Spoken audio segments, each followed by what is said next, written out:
तो ये हमारी क्लास नंबर 9.2.2 है। English connection 9.2.2।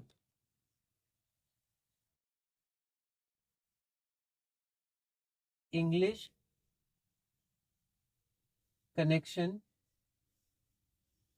9.2.2। इसका मतलब क्या हुआ? क्लास 9.2 मतलब second part vocabulary. Second part है वोकेबलरी, और 0.2 मतलब वोकेबलरी का भी सेकेंड पार्ट है। क्योंकि पिछली पार्ट में हमने 5 वर्ड्स किए थे, इस पार्ट में हम लोग और 5 वर्ड्स करेंगे, तो हमारे 10 वर्ड्स पूरे हो जाएंगे। तो हम लोग आगे बढ़ते हैं। तो सबसे पहले हम लोग देख लेते हैं कि पिछली क्लास में हमने कौन कौन से वर्ड्स किए थे। तो 9.2.1 में हमने 5 वर्ड्स किए थे। उसमें से पहला वर्ड हमारे पास था एप्रिसिएशन, जिनके 3 अर्थ हमने देखे थे। आभार, कृतज्ञता और ग्रेटिट्यूड, ये तो सबसे ज्यादा जो यूज होता है। दूसरा था किसी भी स्थिति या किसी भी विषय की जो समझ, गहरी समझ होती है, कद्र होती है। और तीसरा एन इंक्रीज इन वैल्यू, मतलब मूल्य में वृद्धि, पैसे आदि में वृद्धि। जैसे रियल एस्टेट का एग्जांपल देखा था, एक घर का एग्जांपल देखा था कि समय के साथ उसके प्राइस में या उसके मूल्य में वृद्धि हुई। दूसरा शब्द जो हमारे पास था वो था ग्रेटिट्यूड। ग्रेटिट्यूड का वही अर्थ था जो एप्रिसिएशन का पहला अर्थ था। कृतज्ञता, आभार व्यक्त करना, धन्यवाद देना, धन्यवाद देने की इच्छा रखना, उसको हम लोग कहते हैं ग्रेटिट्यूड। उसके बाद अगला शब्द हमारे पास था एंथुजियाज्म। एंथुजियाज्म का अर्थ होता है उमंग, उत्साह, जोश। किसी कार्य को करने के लिए अत्यधिक रुचि, जो आप करना चाहते हैं, एंथुजियाज्म, पूरे जोश, उमंग, उत्साह के साथ। फोर्थ वर्ड हमारे पास था इमेंस। इमेंस का अर्थ था बहुत अधिक या बहुत बड़ा, बहुत ज्यादा, अत्यधिक, अत्यंत। ठीक है, तो इसके हमने एग्जांपल्स देखे थे। और लास्ट वर्ड हमारे पास था इनॉर्मस, फिफ्थ वर्ड। इनॉर्मस भी जो शब्द था वो इमेंस जैसा था, इसका अर्थ भी वही था, वेरी ग्रेट और वेरी बिग, विशाल, अत्यधिक। आइए हम लोग शुरू करते हैं अपना सिक्स्थ वर्ड। और सिक्स्थ वर्ड हमारे पास है मैसिव। अब जो मैसिव है, उस मैसिव का भी अर्थ बिल्कुल इनॉर्मस और इमेंस जैसा है, बहुत बड़ा, बहुत विशाल। तो यहां पर हमारे पास है 6 नंबर, मैसिव। तो मैसिव का अर्थ क्या है? ये एक एडजेक्टिव है। इसका अर्थ होता है बहुत बड़ा, बहुत भारी, बहुत अधिक। ठीक है, तो मैसिव का अर्थ होता है बहुत बड़ा, बहुत भारी, या बहुत अधिक। बहुत सारे एग्जांपल्स आप रीड करिएगा, कनेक्ट करिएगा, और अपने हिसाब से आप अलग अलग सिनेरियो, अलग अलग कंडीशन के लिए भी एग्जांपल्स का ध्यान रखिएगा। तो हमारे पास हमारा पहला एग्जांपल है, there is a massive tree in our garden. There is a massive tree in our garden. ठीक है, तो यहाँ पर जो देयर है, वो देयर हमारा इंट्रोडक्टरी हो गया। तो एक मैसिव ट्री है, मैसिव मतलब बहुत बड़ा, विशाल ट्री। तो एक विशाल ट्री या पेड़ है इन अवर गार्डन। अवर मतलब हमारा गार्डन या हमारे गार्डन में। तो हमारे गार्डन में एक बहुत बड़ा पेड़ है। देयर इंट्रोडक्टरी हो गया। There is a massive tree in our garden. हमारे गार्डन या हमारे बगीचे में एक विशाल पेड़ है। हम लोग अपना सेकेंड एग्जाम्पल देखते हैं। The children had a massive smile. The children had a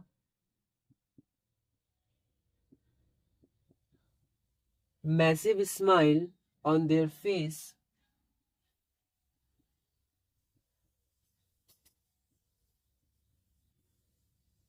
when they won।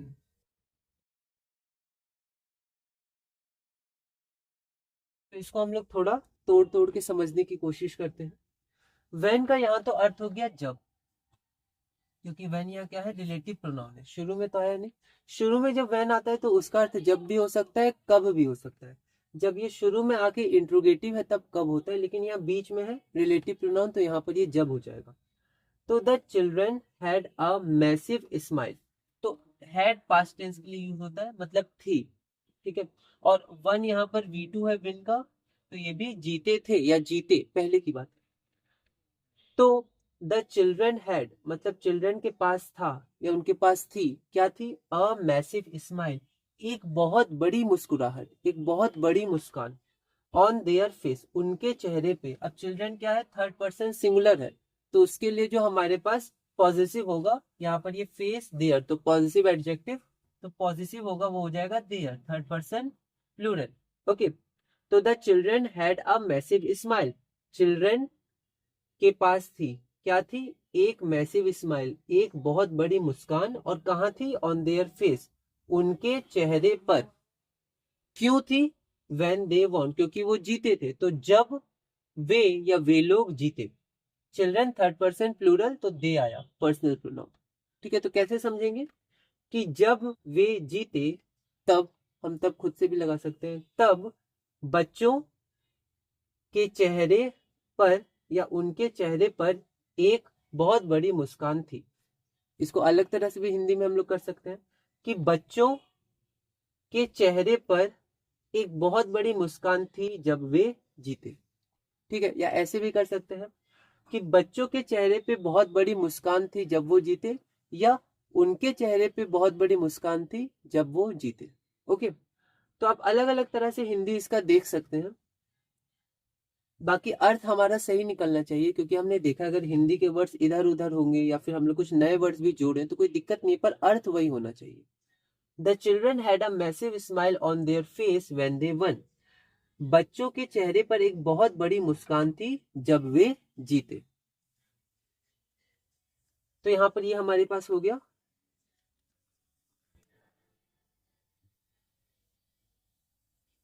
Our next example is, we have a massive amount of work to do. We have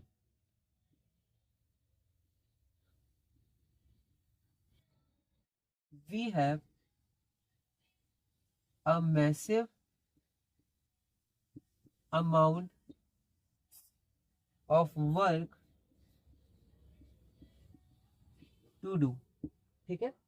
तो ये वर्क के बारे में पहले भी आया था, जैसे an enormous work to do, he has an enormous work to do. और एक जगह और आया था, ये रहा, we have an immense amount of work to do. तो इमेंस, इनॉर्मस, मैसिव मतलब बहुत बड़ा, बहुत ज्यादा, विशाल। तो we have a massive amount of work to do, तो हमारे पास है एक मैसिव अमाउंट ऑफ वर्क, तो बहुत बड़ी मात्रा काम की, टू डू करने के लिए, ठीक है।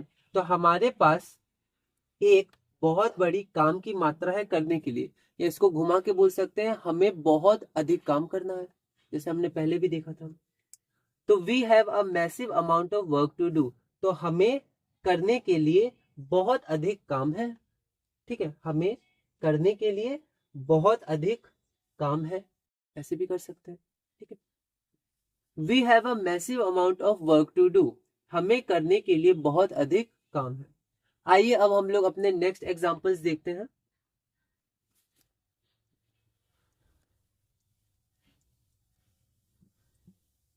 अब हमारे आगे के एग्जांपल्स हैं, the library has a massive collection of books.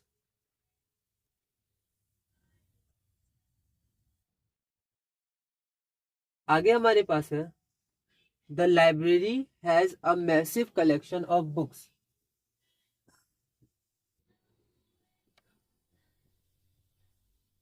The library has a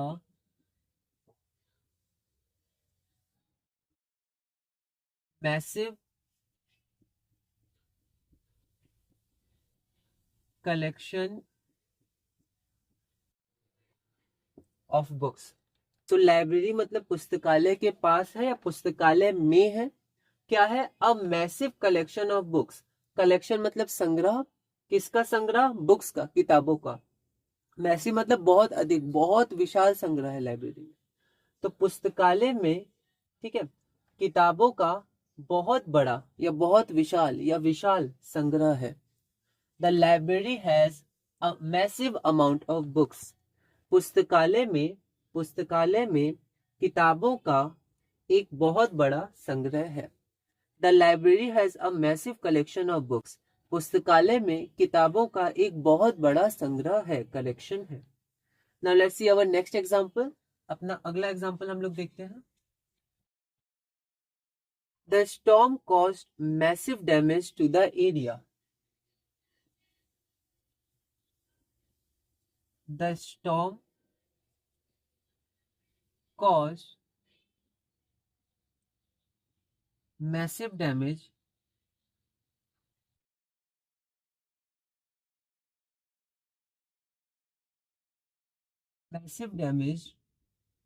to the area. Storm वाला क्वेश्चन या फिर एग्जांपल पहले भी आया था ट्रीज और स्टॉर्म का। यहाँ पर अगर हम लोग देखें,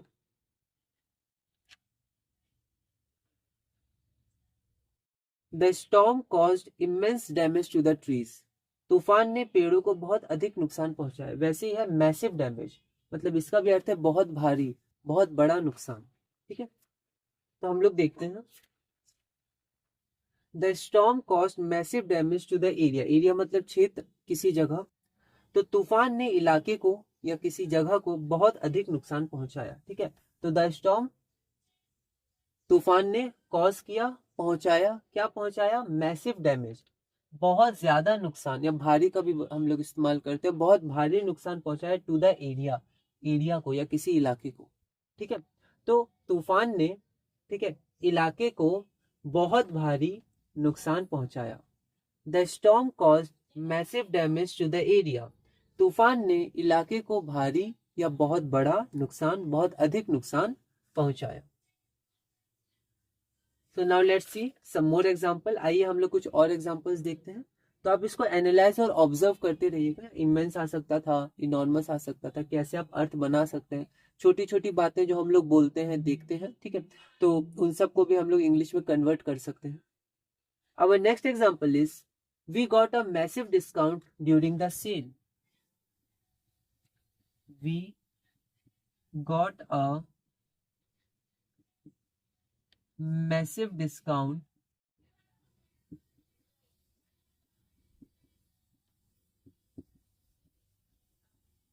ड्यूरिंग द सेल। सेल मतलब जो सेल लगती है, जैसे कोई दुकान में या मॉल पे या किताबों की दुकान पे जो सेल लगती है, 50% ऑफ, 60% ऑफ, 40% ऑफ, तो वो सेल में डिस्काउंट दिया जाता है। ओके, तो वी गॉट, हमें मिला, गेट का V2, गॉट मिला, तो हमें क्या मिला? अ मैसिव डिस्काउंट, एक बहुत बड़ा डिस्काउंट या बहुत बड़ी छूट मिली ड्यूरिंग द सेल। ड्यूरिंग मतलब के दौरान, ठीक है, या समय। तो सेल के समय मतलब जब सेल लगी थी तो उस समय हम गए और वहां पर हमें बहुत भारी डिस्काउंट मिला। ठीक है, बहुत ज्यादा डिस्काउंट मिला, छूट मिली। ठीक है, तो we got a massive discount during the sale. हमें, ठीक है, सेल के दौरान बहुत बड़ा डिस्काउंट मिला या बहुत भारी छूट मिली। We got a massive discount during the sale. हमें सेल के दौरान भारी छूट मिली। ओके, गॉट V2 है। Now let's see our next example. They live in a massive house in the city. They live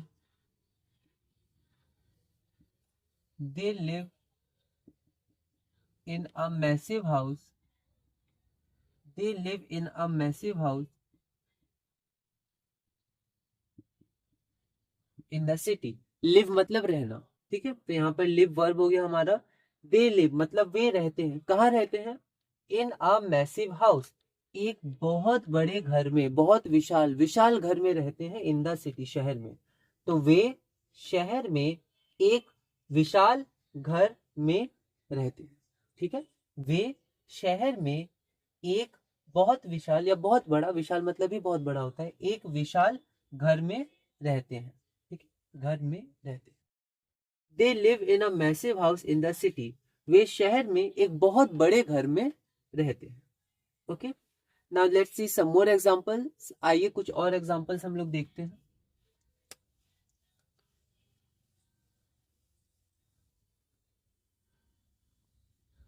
अगला एग्जांपल हमारे पास है, he took a massive risk by starting that business.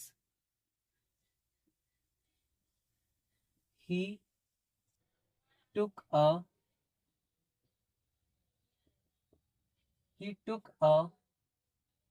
massive risk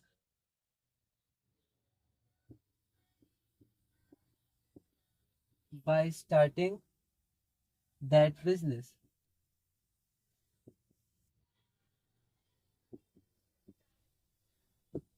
तो ही टुक हो गया लेना, take का V2, यहाँ भी V2 है। धीरे धीरे हम लोग ट्रांसलेशन में कर रहे हैं V1 V2, तो हमें ध्यान रखना है।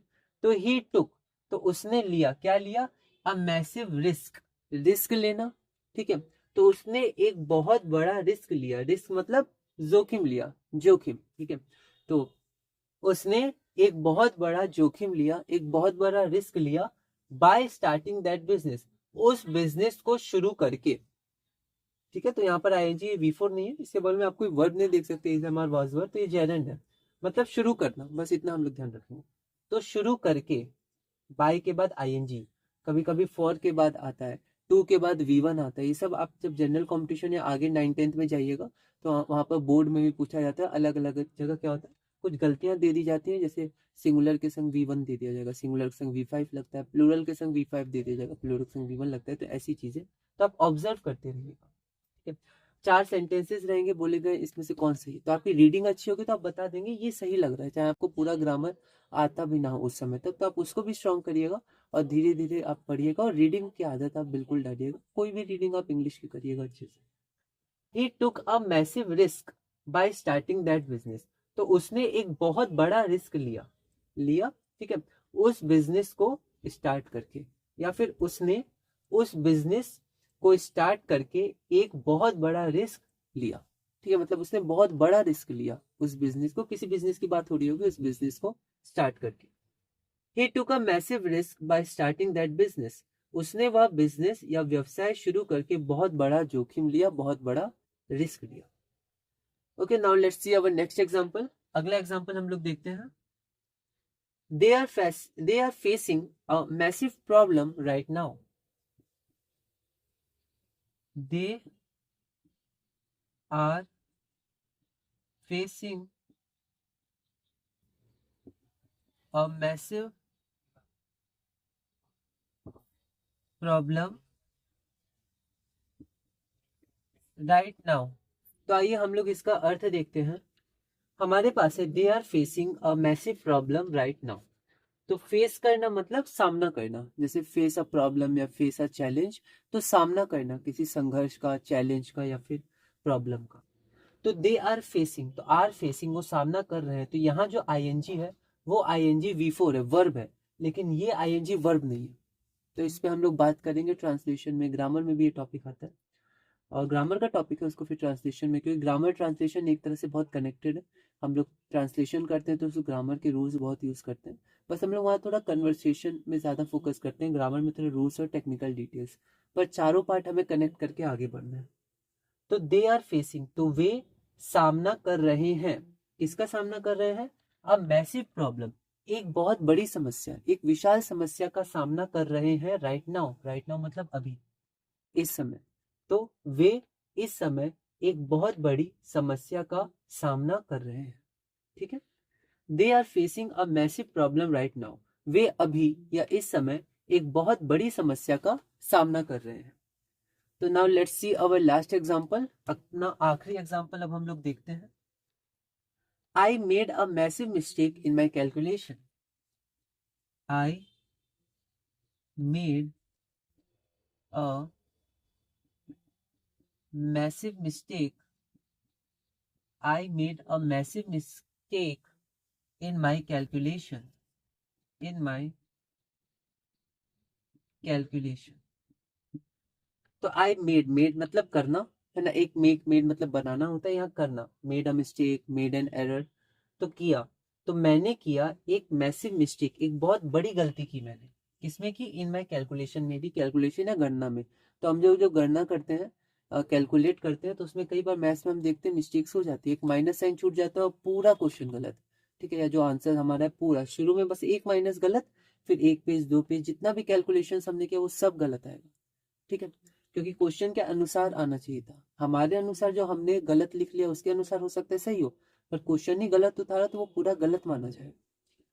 तो वैसे ही I made a massive mistake, है ना। तो अलग अलग एग्जाम्पल्स हो सकते हैं कि मैंने एक बहुत बड़ी मिस्टेक की। किसमें की? इन माई कैलकुलेशन, मेरे कैलकुलेशन में। आई made a massive mistake in my calculation, मैंने अपनी गणना में एक बहुत बड़ी गलती की। तो ये हमारे पास कुछ एग्जाम्पल्स थे, और हमारा वर्ड था मैसिव। तो इमेंस, मैसिव और इनॉर्मस हमने देखा ये सब मिलते जुलते हैं। ओके, चलिए अब हम लोग चलते हैं अपने अगले वर्ड पे, वर्ड नंबर 7। और वर्ड नंबर 7 हमारे पास है स्ट्रेटेजी। एक इंपॉर्टेंट वर्ड है, बहुत यूज होता है। तो आइए हम लोग देखते हैं अपना अगला वर्ड। अगला वर्ड हमारे पास है वर्ड नंबर 7, स्ट्रेटेजी। जैसे हम स्ट्रेटेजी बनाते हैं, प्लान बनाते हैं, तो स्ट्रेटेजी हमारे पास एक नाउन है। अब हम लोग ये समझ पाते हैं। तो ऐसे थोड़े हार्ड वर्ड्स को हम लोग नहीं अभी बता पाएंगे, तो हमें सीखना होगा, पर हमें नाउन पता है क्या होता है।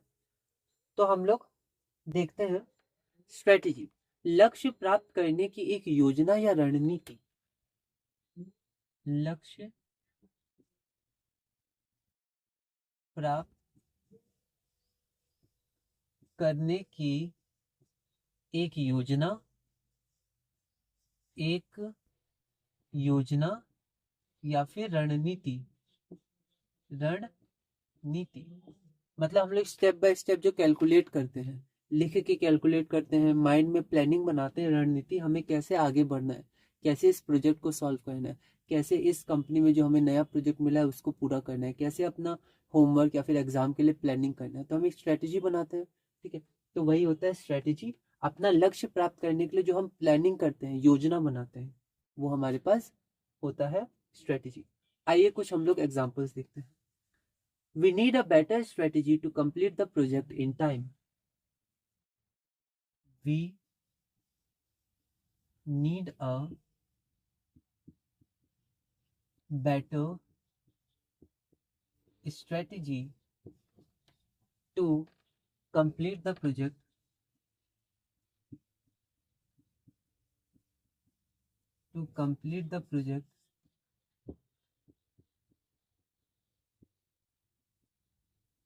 in time. तो we need मतलब जरूरत होना, आवश्यकता होना। तो हमें जरूरत है, किसकी जरूरत है? अ बेटर स्ट्रेटेजी।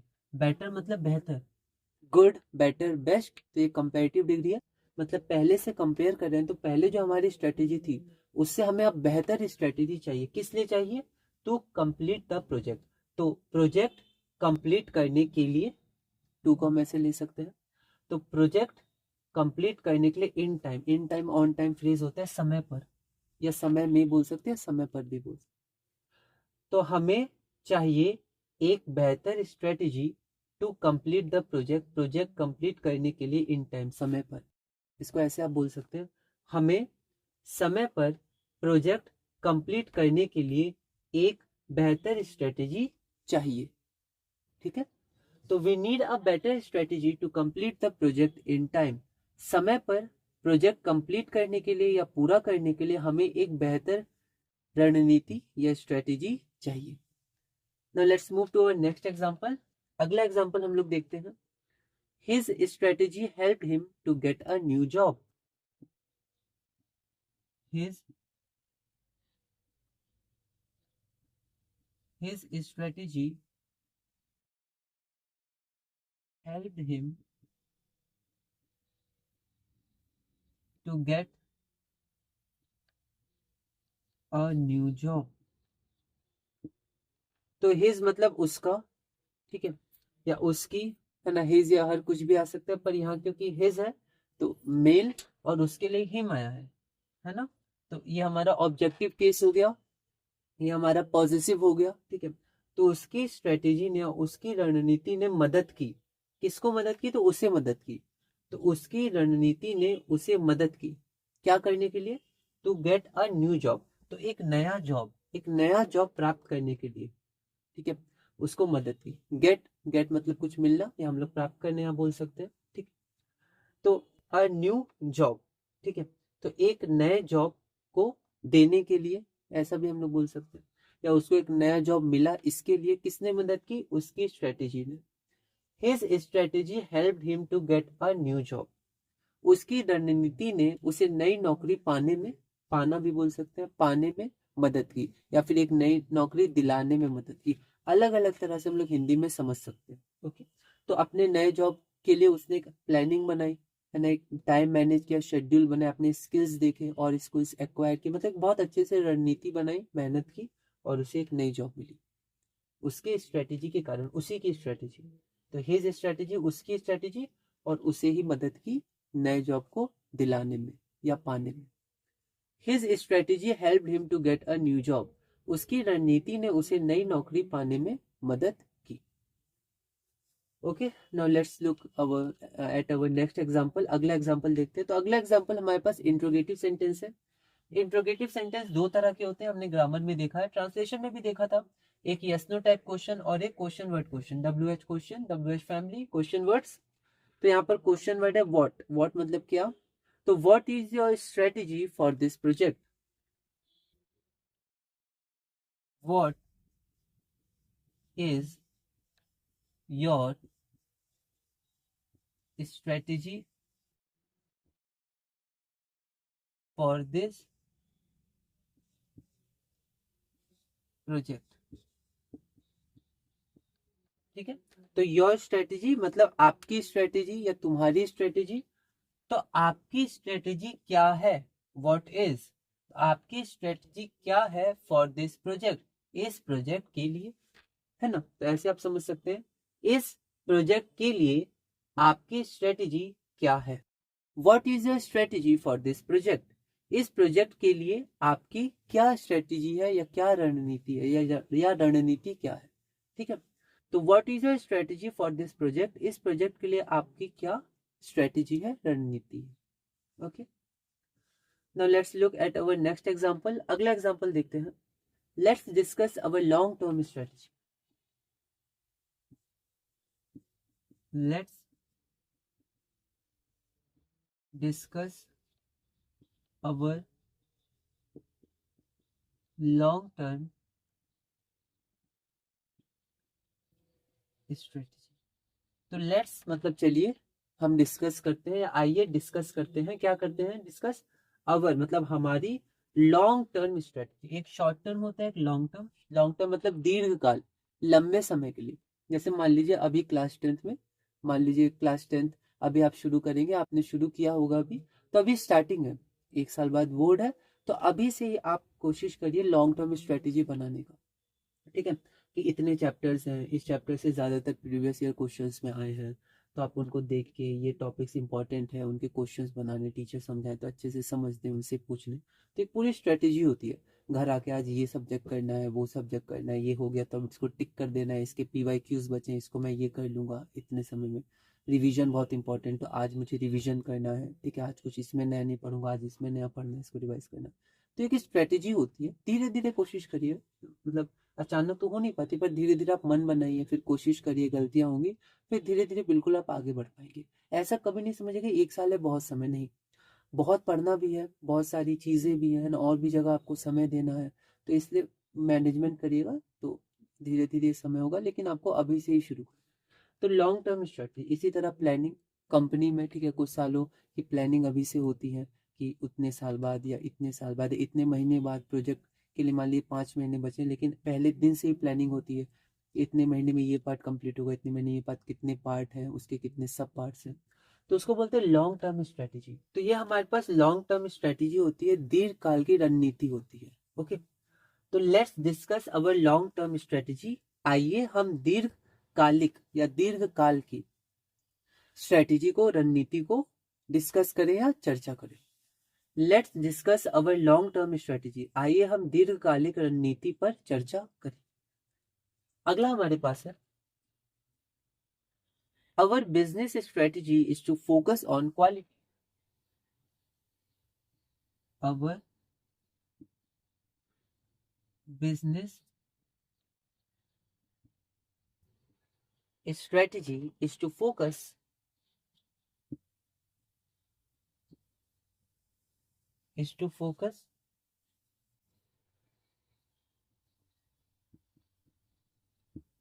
On quality. ठीक है, तो हमारी बिजनेस या व्यावसायिक, ठीक है, तो हमारी बिजनेस की स्ट्रेटजी या रणनीति क्या है? Focus on quality. फोकस मतलब हमें ध्यान लगाना है, ध्यान केंद्रित करना है, किस पे? क्वालिटी पे। क्वालिटी को गुणवत्ता कहते हैं, मतलब गुणों पे ध्यान रखना है कि हमारा प्रोडक्ट कम भी हो, बहुत अधिक ना हो, लेकिन फिर भी हर प्रोडक्ट क्वालिटी हो, उसमें बहुत अच्छी क्वालिटी हो। ठीक है, तो हमारी बिजनेस स्ट्रेटेजी होगी कि हम लोग क्वालिटी पर फोकस करेंगे। ठीक है, क्वालिटी पर फोकस है या क्वालिटी पर फोकस करेंगे। तो हमारी बिजनेस रणनीति क्या है कि हम क्वालिटी पर फोकस करेंगे या करना है हमें। ठीक है, तो टू फोकस करना है। Our business strategy is to focus on quality. हमारी बिजनेस रणनीति गुणवत्ता मतलब क्वालिटी पर ध्यान केंद्रित करना है, फोकस करना है। ठीक है, तो चलिए अब हम लोग आगे चलते हैं और अपना अगला एग्जाम्पल हम लोग देखते हैं।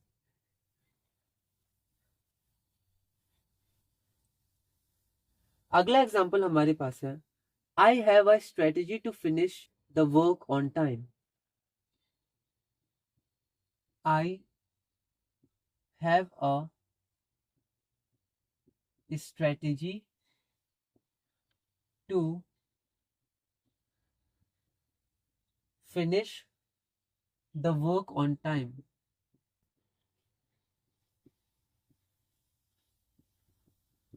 तो आई हैव मतलब पास है, मेरे पास है, तो मेरे पास क्या है? अ स्ट्रेटेजी, एक स्ट्रेटेजी है टू फिनिश। फिनिश मतलब पूरा करने के लिए, क्या पूरा करना है? वर्क ऑन टाइम, समय पर। ठीक है, तो मेरे पास समय पर वर्क पूरा करने के लिए एक स्ट्रेटेजी है। ठीक है, या फिर मेरे पास एक स्ट्रेटेजी है समय पर काम पूरा करने के लिए। I have a strategy to finish the work on time. मेरे पास इस काम को या काम को समय पर पूरा करने के लिए एक स्ट्रेटेजी है, रणनीति है। Now let's see our next example. अगला एग्जांपल क्या है? We need a better strategy to manage our expenses. We need a better strategy to manage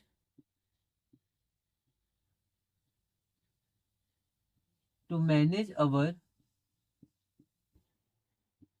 expenses. We need मतलब चाहिए, जरूरत है।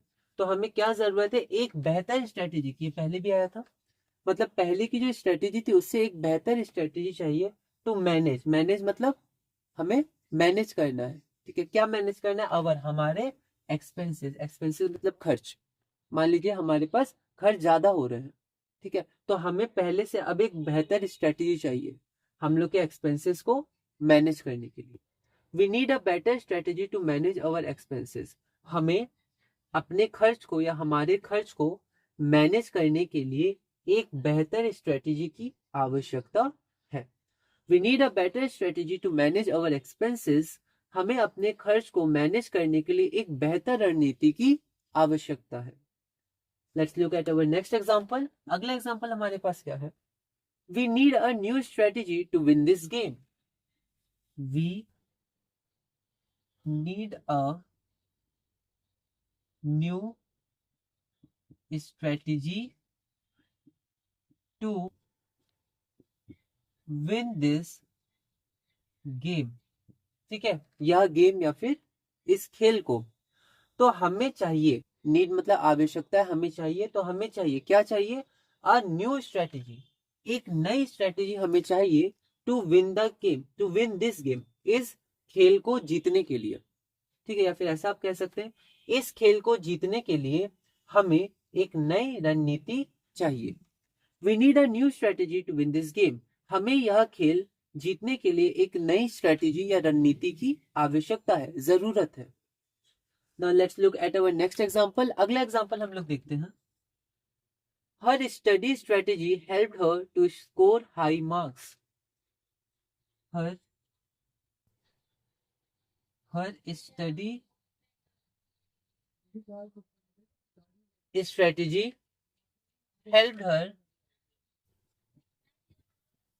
her to score high marks. To score high marks, ठीक है। हर मतलब उसका फेमिनिन जेंडर, ठीक है, पॉजिटिव। तो उसकी जो स्टडी स्ट्रेटेजी थी, मतलब पढ़ने का तरीका था, पढ़ने की जो उसने प्लानिंग की थी वो बहुत अच्छी की थी। उसने मदद की उसे। कैसे मदद की? हेल्प्ड हर। हर यहाँ पॉजिटिव हो गया, जैसे हिम होता है ही के लिए, लेकिन हर का पॉजिटिव भी हर होता है, मतलब शी का पॉजिटिव भी हर होता है, ऑब्जेक्टिव भी हर होता है।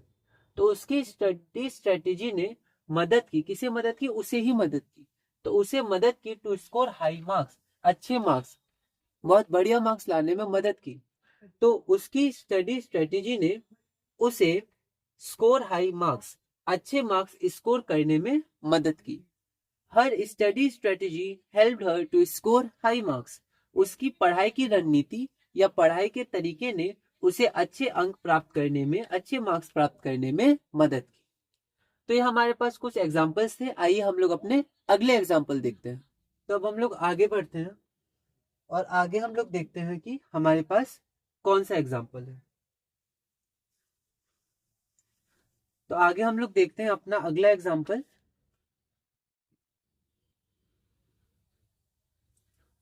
तो हमारा अगला एग्जाम्पल है,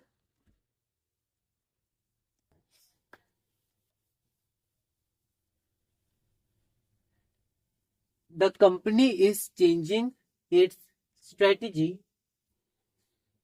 the company is changing it's strategy business, it's business strategy. तो अगला एग्जाम्पल हमारे पास है, the company is changing its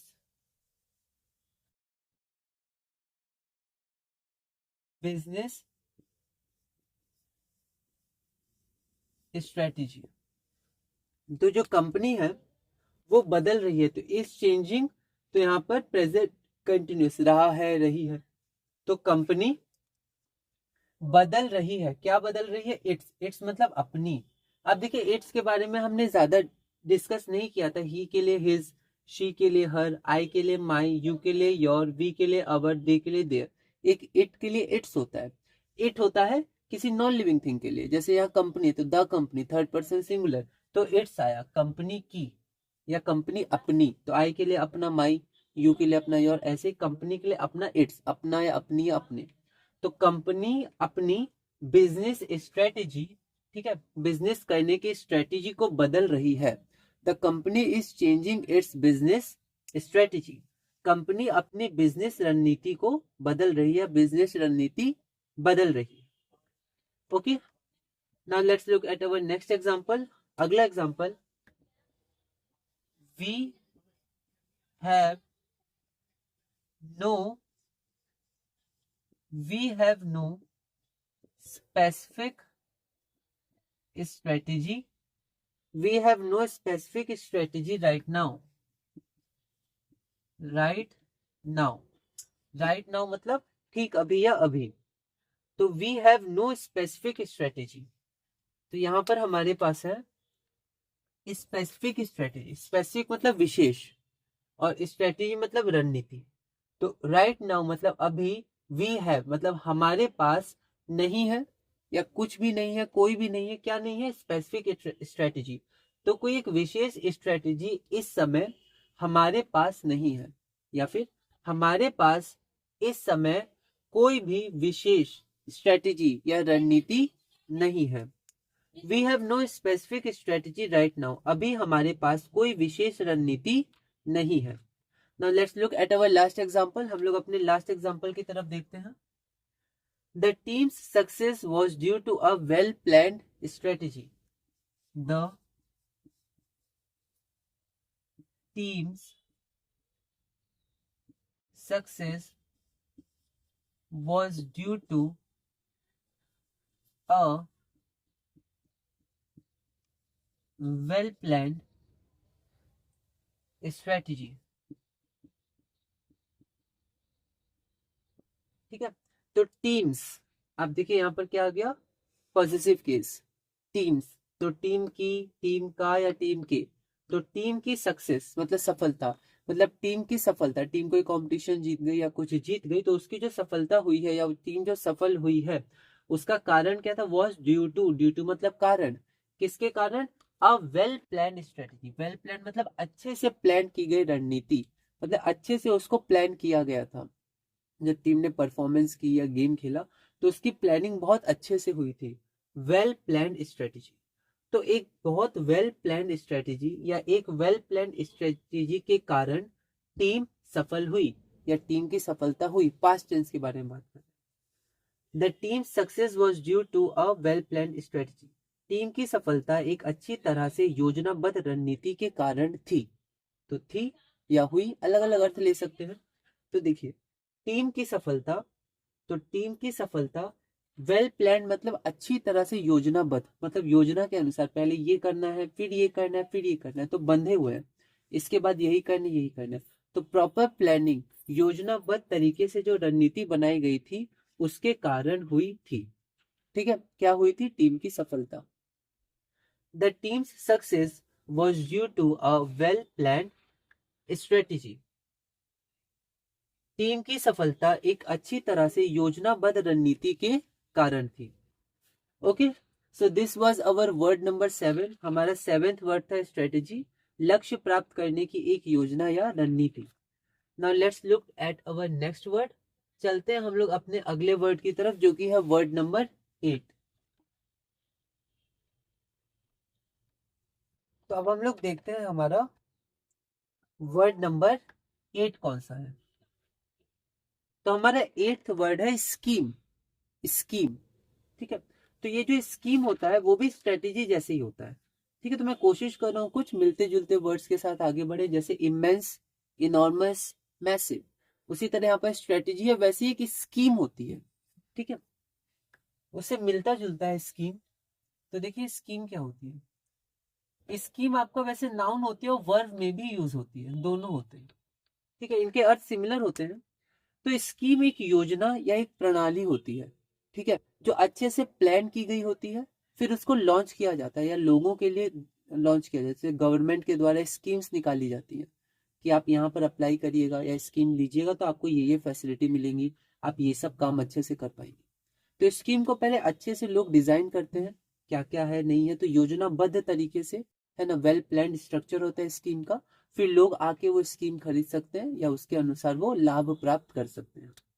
तो स्कीम होती क्या है, तो स्कीम एक योजना होती है, स्कीम होती है एक योजना या प्रणाली, योजना या प्रणाली, ठीक है, एक प्रणाली होती है, योजना होती है कोई कार्य करने के लिए, कोई योजना होती है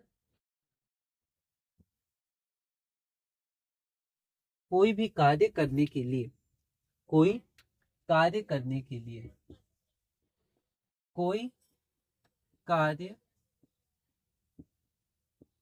करने के लिए, तो स्कीम होती है एक सुनियोजित योजना, सुनियोजित मतलब अच्छी तरह से बनाई गई योजना, पहले क्या फिर क्या, या इसमें आप लीजिएगा तो क्या क्या फैसिलिटीज मिलेंगी, इसके होने पे क्या होगा, इसके नहीं होने पे क्या होगा, सारी चीजें उसमें बताई जाती है। सुनियोजित, अच्छी प्रकार से उसको बनाया गया है, सुनियोजित योजना, प्लान, तो उसको स्कीम बोलते हैं। तो मैंने कुछ सेंटेंसेस डेली लाइफ से लिए हैं, तो हम लोग आइए कुछ एग्जांपल्स देखते हैं। The government, the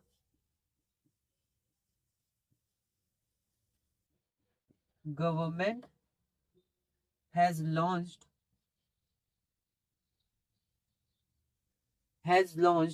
a new loan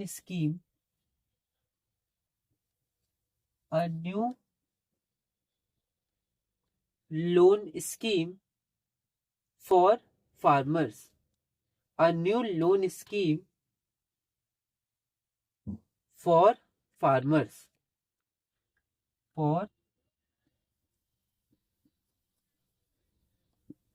ठीक है।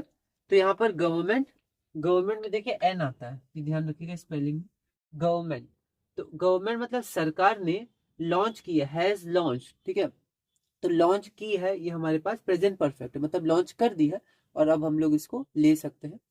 तो गवर्नमेंट मतलब सरकार ने लॉन्च की है अ न्यू लोन स्कीम। तो एक नई, यहाँ पर अ से पहले न कॉन्सोनेंट साउंड, तो अ न्यू मतलब ए आया। अ न्यू लोन स्कीम, एक नई ऋण, लोन मतलब ऋण लेना, उधार लेना, उसकी स्कीम फॉर फार्मर्स, किसानों के लिए।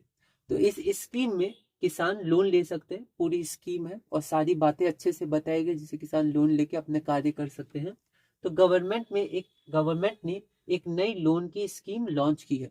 स्कीम में सब चीज बताया गया है कि लोन, हर चीज, उसकी हर जानकारी, हर चीज बताई गई, अच्छे से उसको प्लानिंग करके बनाया गया और फिर लॉन्च करना मतलब लोगों के लिए दे देना। अब वो ले सकते हैं इस स्कीम को और फिर लाभ प्राप्त कर सकते हैं, ठीक है।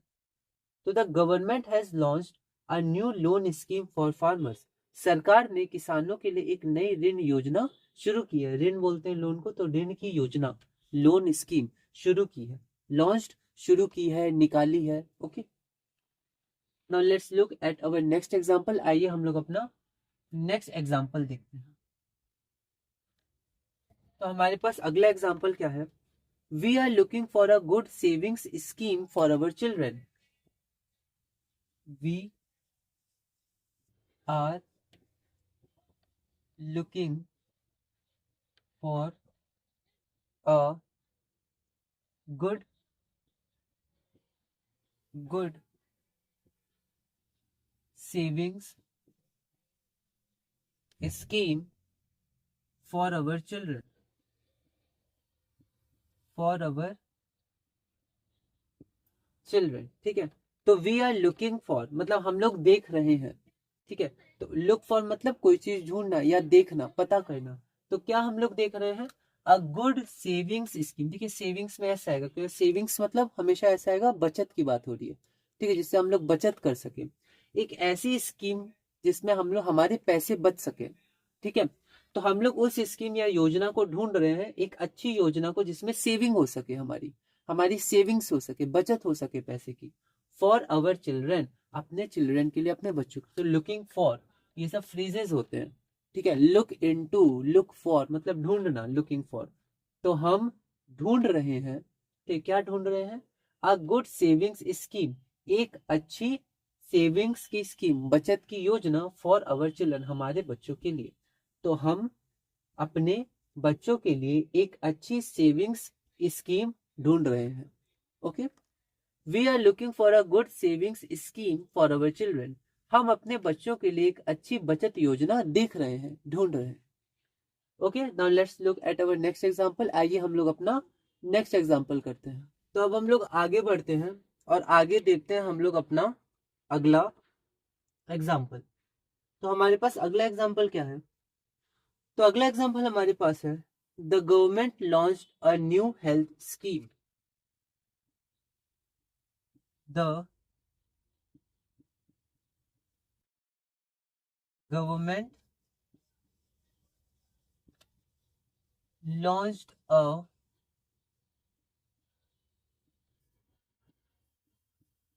New health scheme. तो गवर्नमेंट या सरकार ने लॉन्च किया मतलब निकाला, जैसे पहले भी लॉन्च किया गया था, शुरू की गई थी अ न्यू लोन स्कीम पहले एग्जांपल में। तो वैसे ही सरकार ने लॉन्च की मतलब निकाली या शुरू की। क्या शुरू की? अ न्यू हेल्थ स्कीम, स्वास्थ्य की स्कीम, ठीक है। स्वास्थ्य, जिससे स्वास्थ्य अच्छा हो सके। तो एक हेल्थ स्कीम निकाली है या शुरू की है। हम लोग देखते हैं अपना अगला सेंटेंस, अगला एग्जांपल।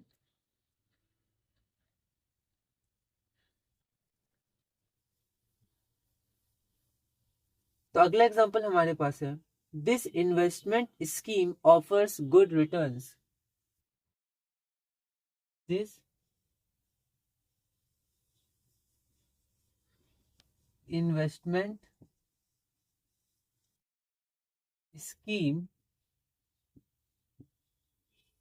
offers good returns. तो ये जो इन्वेस्टमेंट की स्कीम है, इन्वेस्टमेंट मतलब पैसा लगाना, ठीक है, किसी स्कीम में, किसी योजना प्रोजेक्ट में निवेश करना। तो ये जो निवेश की योजना है वो ऑफर मतलब देती है गुड रिटर्न्स, अच्छे रिटर्न्स देती है। This investment scheme offers good returns, ये निवेश योजना या स्कीम अच्छा रिटर्न देती है। अब next example is our school is a part of the free lunch scheme. Our school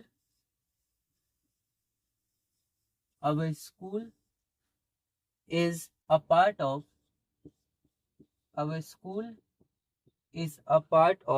the free lunch scheme.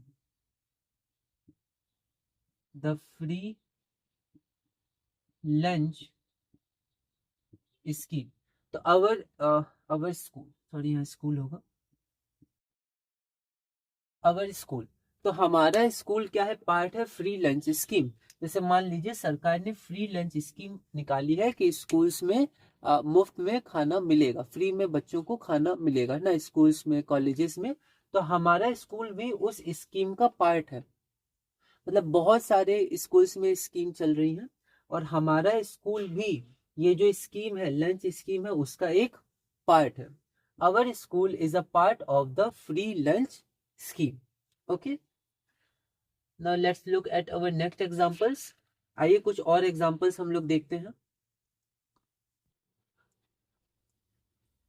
अगला एग्जांपल हमारे पास है, the university has introduced a new study scheme for distance education. The university has introduced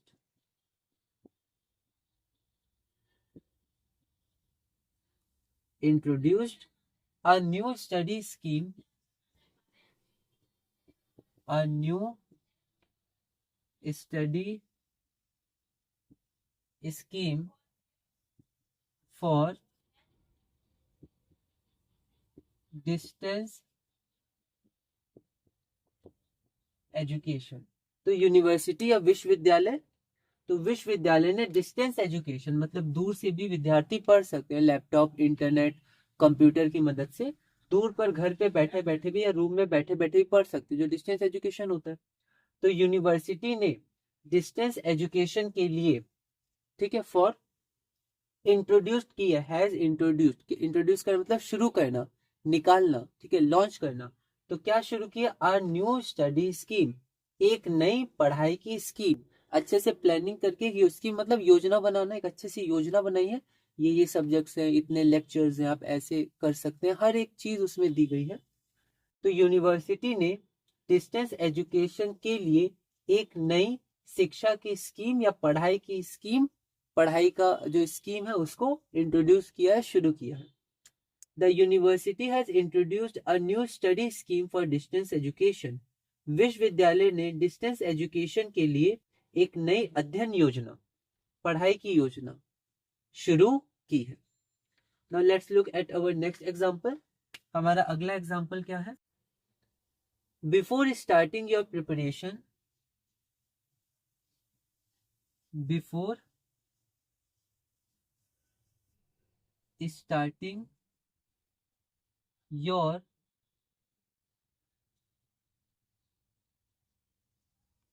preparation, before starting your preparation मतलब अपनी preparation, preparation मतलब हो गया तैयारी।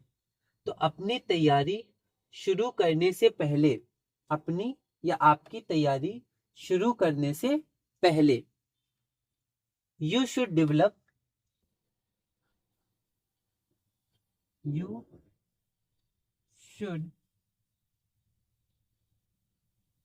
should develop an effective study scheme, an effective study scheme. Effective मतलब होता है प्रभावकारी, है ना, जो हम लोग को जो लक्ष्य प्राप्त करना है उसमें हम लोग को मदद करे, वो स्कीम हमें लक्ष्य प्राप्त करने में मदद करे। इफेक्टिव वो प्रभाव डाले, प्रभावशाली। ठीक है, तो बिफोर स्टार्टिंग योर प्रिपरेशन, तोड़ तोड़ के पढ़ते हैं। अपनी प्रिपरेशन शुरू करने से पहले यू शुड डेवलप, आपको डेवलप, डेवलप मतलब बनानी चाहिए, विकास करना होता है, मतलब बनाना है आपको। क्या बनाना है? एन ई आया, कॉन्सोनेंट नहीं है, वॉवेल साउंड है, तो एन इफेक्टिव स्टडी स्कीम, एक प्रभावशाली, अच्छी, है ना, ऐसे नॉर्मली अच्छी प्लानिंग करके कितने चैप्टर्स आ रहे हैं और कितना समय हमारे पास है, कैसे हम लोग डिवीजन के लिए भी टाइम दे सकते हैं, क्वेश्चन प्रैक्टिस, पीवाईक्यूज के लिए टाइम दे रहे हैं कि नहीं दे रहे हैं, ठीक है, सारा। एंड इफेक्टिव स्टडी स्कीम, पढ़ाई की योजना आपको बनानी है, ठीक है, बनानी चाहिए। शुड है तो हमने देखा चाहिए के अर्थ में होता है, तो बनानी चाहिए, और यहाँ मस्ट भी ले सकते हैं कि बिल्कुल आपको बनानी ही चाहिए। ठीक है, बिफोर स्टार्टिंग योर प्रिपरेशन, अपनी तैयारी शुरू करने से पहले you should develop an effective study scheme, आपको एक प्रभावी या प्रभावशाली अध्ययन योजना विकसित करनी चाहिए, है ना, बनानी चाहिए। डेवलप विकास करना, तो आपको बनाना चाहिए। ठीक है, before starting your preparation you should develop an effective study scheme, अपनी तैयारी शुरू करने से पहले आपको एक प्रभावी या प्रभावशाली अध्ययन योजना विकसित करनी चाहिए, डेवलप करनी चाहिए।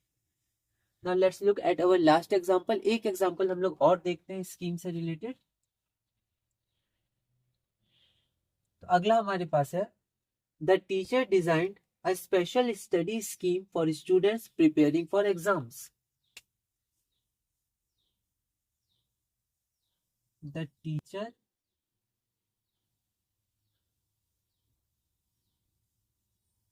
Designed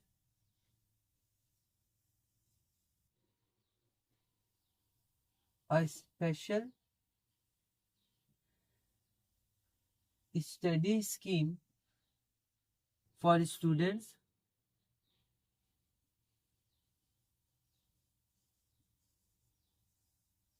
preparing for exams. Preparing for exams. Design करना मतलब बनाना, अच्छे से डिजाइन करना। तो टीचर ने डिजाइन की, V2 है ना, पास्ट टेंस। तो टीचर ने डिजाइन किया, डिजाइन किया, क्या डिजाइन किया? A special study scheme, special मतलब विशेष, स्टडी स्कीम अध्ययन की योजना, पढ़ाई की योजना बनाई टीचर ने, फॉर स्टूडेंट्स, किसके लिए? स्टूडेंट्स के लिए, प्रिपेयरिंग फॉर एग्जाम, जो एग्जाम की तैयारी कर रहे हैं। तो जो स्टूडेंट्स एग्जाम की तैयारी कर रहे हैं उसके लिए टीचर ने डिजाइन किए एक अच्छी, स्पेशल, बढ़िया स्टडी स्कीम, कि आपको इस हफ्ते में मैं ये पढ़ाऊंगा, ठीक है, या इस हफ्ते में हम ऐसे पढ़ेंगे, आपको घर में ऐसे पढ़ना है, इतने चैप्टर्स हैं, ये है, और ऐसे हम लोग को प्रीवियस ईयर्स क्वेश्चंस के लिए भी समय देना है। ठीक है, रिवीजन करते रहना इंपॉर्टेंट है, कम पढ़े पर रिवीजन और क्वेश्चन प्रैक्टिस ज्यादा करें, उससे हम लोग और भी नई नई बातें जानेंगे।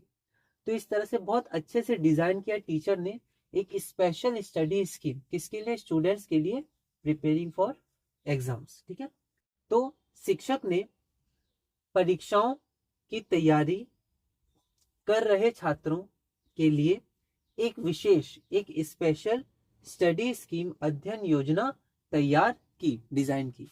Okay, the teacher designed a special study scheme for students preparing for exams, शिक्षक ने परीक्षाओं की तैयारी कर रहे छात्रों के लिए एक विशेष अध्ययन योजना तैयार की। ओके, तो ये हमारे पास स्कीम थी, है ना, इसके बारे में हमने जाना थोड़ा सा। और अब हम लोग आगे चलते हैं अपने 9th वर्ड के लिए, जो कि है इम्प्लिसिट। आइए हम लोग शुरू करते हैं अपना 9th वर्ड।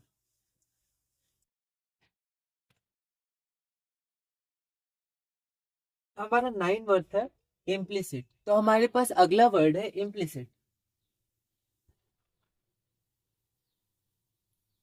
इम्प्लिसिट, इम्प्लिसिट हमारे पास एडजेक्टिव है।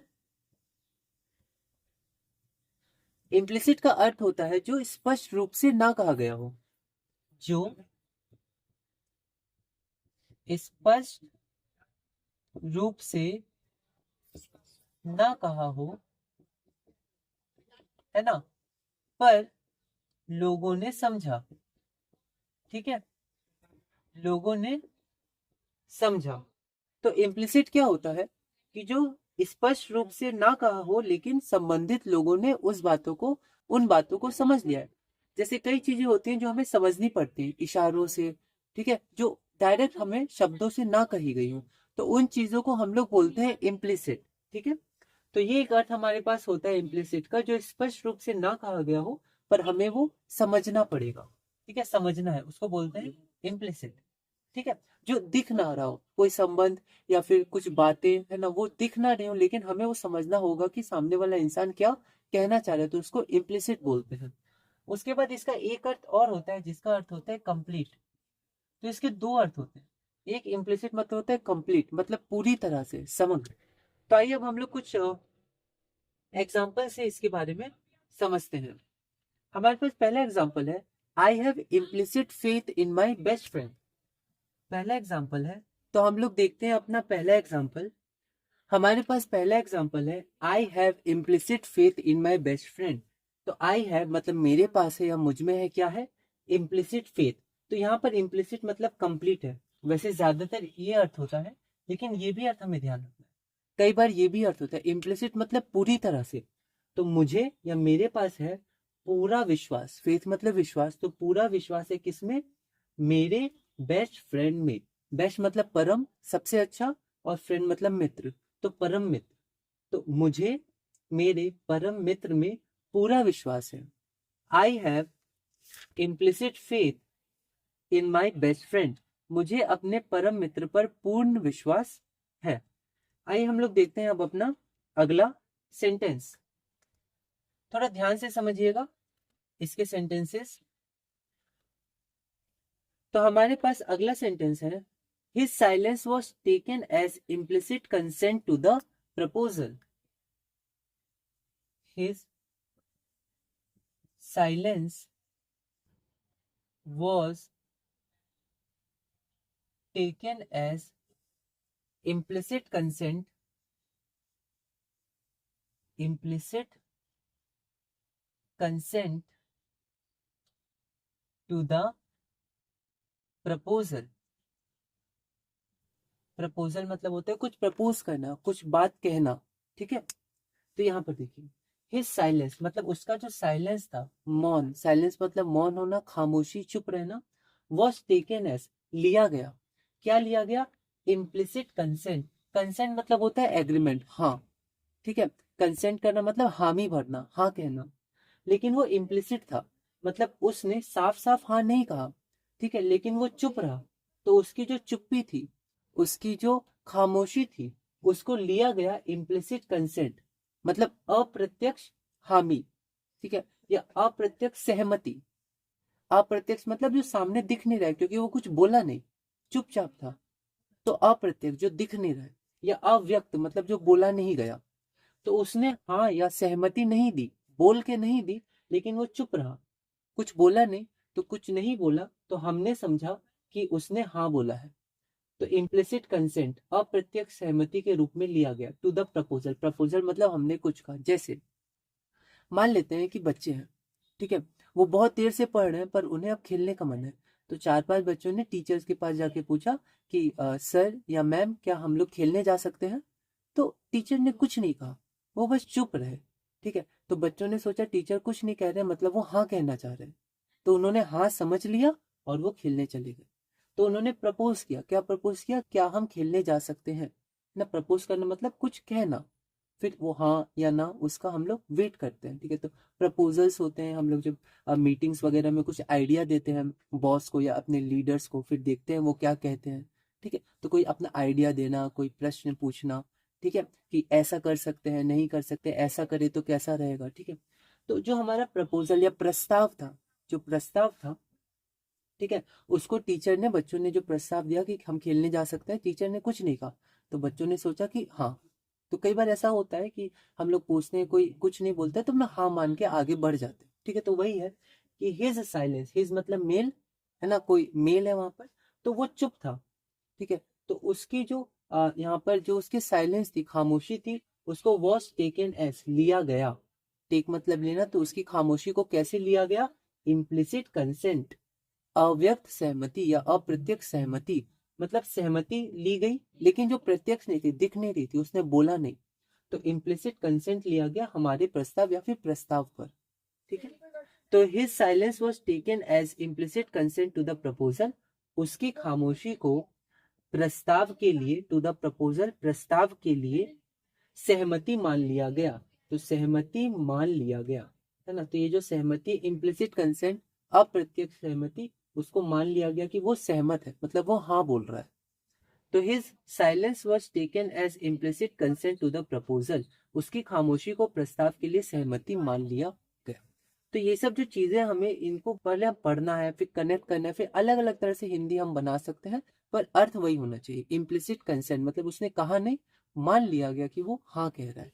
कंसेंट मतलब हाँ कहना, सहमति। Our next example is the rules of the game have some implicit norms that everyone follows. The rules of the game, the rules of the game, the rules of the game have some implicit norms that everyone follows, that everyone follows। ठीक है, तो यहाँ ध्यान से समझिएगा implicit norms क्या होते हैं। देखिए, इम्प्लिसिट नॉर्म्स कुछ रूल्स होते हैं या कुछ बातें होती है। नॉर्म्स मतलब कुछ बातें, कुछ रूल्स जो इम्प्लिसिट होते हैं, साफ साफ कहे नहीं जाते हैं। ठीक है, जैसे हम लोग देखते हैं कि स्कूल में कुछ इम्प्लिसिट नॉर्म्स होते हैं, ठीक है, जो साफ साफ कहे नहीं जाते, मतलब ऐसा कोई रूल नहीं है कि वो करने ही है। जैसे कॉलेजेस में और स्कूल्स में, ठीक है, छोटे बच्चों को कई बार बताया जाता है पर धीरे धीरे फिर वो कहा नहीं जाता है कुछ नॉर्म। जैसे जब टीचर आए तो हमें स्टैंड अप होके गुड मॉर्निंग कहना है। ठीक है, तो ऐसा कोई फिक्स रूल नहीं है, पर ये समझा जाता है कि टीचर आते हैं तो सम्मान के लिए हमें उन्हें गुड मॉर्निंग बोलना है। जब टीचर जाते हैं तो उन्हें थैंक यू बोलना है। तो ऐसा कोई रूल नहीं है, पर टीचर जब जाते हैं तो उनको थैंक यू हमें बोलना है। जब टीचर स्कूल के बाहर कभी हमें मिलते हैं, ठीक है, तो हम उनको गुड मॉर्निंग या कुछ कह सकते हैं। ठीक है, पर ऐसा कोई जरूरी नहीं है कि कहना ही है। ठीक है, ऐसा कहीं लिखा नहीं है, ना किसी डायरी में या फिर कहीं पर रूल्स में या स्कूल के फॉर्म्स में, ऐसा कोई रूल नहीं है। लेकिन ये सम्मान के लिए बताया जाता है, सिखाया जाता है, और कई बार नहीं भी बोला जाता है। ऐसा समझा जाता है कि बच्चा जानता है। ठीक है, जैसे हम लोग कोई नए स्कूल में गए, क्लास 9th में या क्लास 8th में, और वहां पर मान लीजिए कोई टीचर आया, तो ऐसा नहीं बताया जाएगा कि इस स्कूल में आप आए हो तो हर टीचर को गुड मॉर्निंग बोलना है, जाते समय हमें थैंक यू बोलना है। ऐसा नहीं कहा जाता है, समझा जाता है, ये बच्चे को पता होगा। ठीक है, वैसे जो हमारी सोसाइटी है, ठीक है, वहां पर भी जो हमारा संसार है, उसमें भी हम लोग कुछ कुछ नॉर्म्स फॉलो करते हैं। जैसे मान लीजिए आप कहीं जाके खाना खा रहे हैं या फिर आपने कहीं से कुछ खाना लिया। ठीक है, तो ये नॉर्म्स है कि आपके बगल में कोई खाना खा रहा है तो आप बिना पूछे उसकी थाली से कुछ चीज नहीं ले सकते बिना पूछे। अब दोस्त हो या फिर अगर अपने हो तो अलग बात है, लेकिन कोई अगर स्ट्रेंजर हो तो ऐसे नहीं ले सकते। पर ऐसा कोई रूल नहीं है कि हमें नहीं लेना है। ठीक है, जनरली हमें घर में बताया जाता है, पर ऐसा कोई रूल नहीं लिखा जाता, ये समझा जाता है कि हर जगह फॉलो होगा। तो कुछ ऐसे नॉर्म्स होते हैं, ऐसे कुछ रूल्स होते हैं सोसाइटी में, हम लोग फ्रेंड्स में भी या हर जगह, जिसको हम लोग फॉलो करते हैं, पर ऐसी कोई रूल बुक में रूल नहीं लिखा हुआ है। ठीक है, तो उसको हम लोग बोलते हैं इम्प्लिसिट नॉर्म्स। कुछ होते हैं जो लिखे रहते हैं, जैसे स्कूल आपको 7 बजे आना है और 1 बजे छुट्टी होगी, या आपको 8 बजे आना है, 3 बजे छुट्टी होगी, तो ये तो फिक्स रूल्स हैं। आप ऐसा नहीं 6 बजे आके पढ़ना शुरू कर सकते हैं, नहीं, 6 बजे नहीं, आपको 8 बजे फिर प्रेयर होगी, असेंबली होगी, और फिर आपको 1 बजे के बाद फिर ऐसे रुकना नहीं है जब तक तो कोई बहुत रीजंस ना हो, तो आपको फिर छुट्टी हो जाएगी 1 या 2 बजे के बाद। तो ये तो रूल्स लिखे हुए हैं, लेकिन कुछ रूल्स होते हैं जो हमें समझना पड़ता है, हमें समझना चाहिए। ठीक है, फिर और भी कई सारे रूल्स होते हैं। जैसे मान लीजिए टीम में अगर कोई दुखी है तो हम लोग उसको जाके सपोर्ट करते हैं, उससे जाके पूछते हैं क्या दिक्कत है, नहीं दिक्कत है। लेकिन ऐसा कोई फिक्स रूल नहीं है कि हमें जाना ही है। कोच जा सकते हैं, कोई और जा सकते हैं, लेकिन हमें भी जाना है, ऐसा कोई रूल नहीं है। वो हम अपने हिसाब से स्थिति के अनुसार देख लेते हैं कि जाना चाहिए या नहीं जाना चाहिए।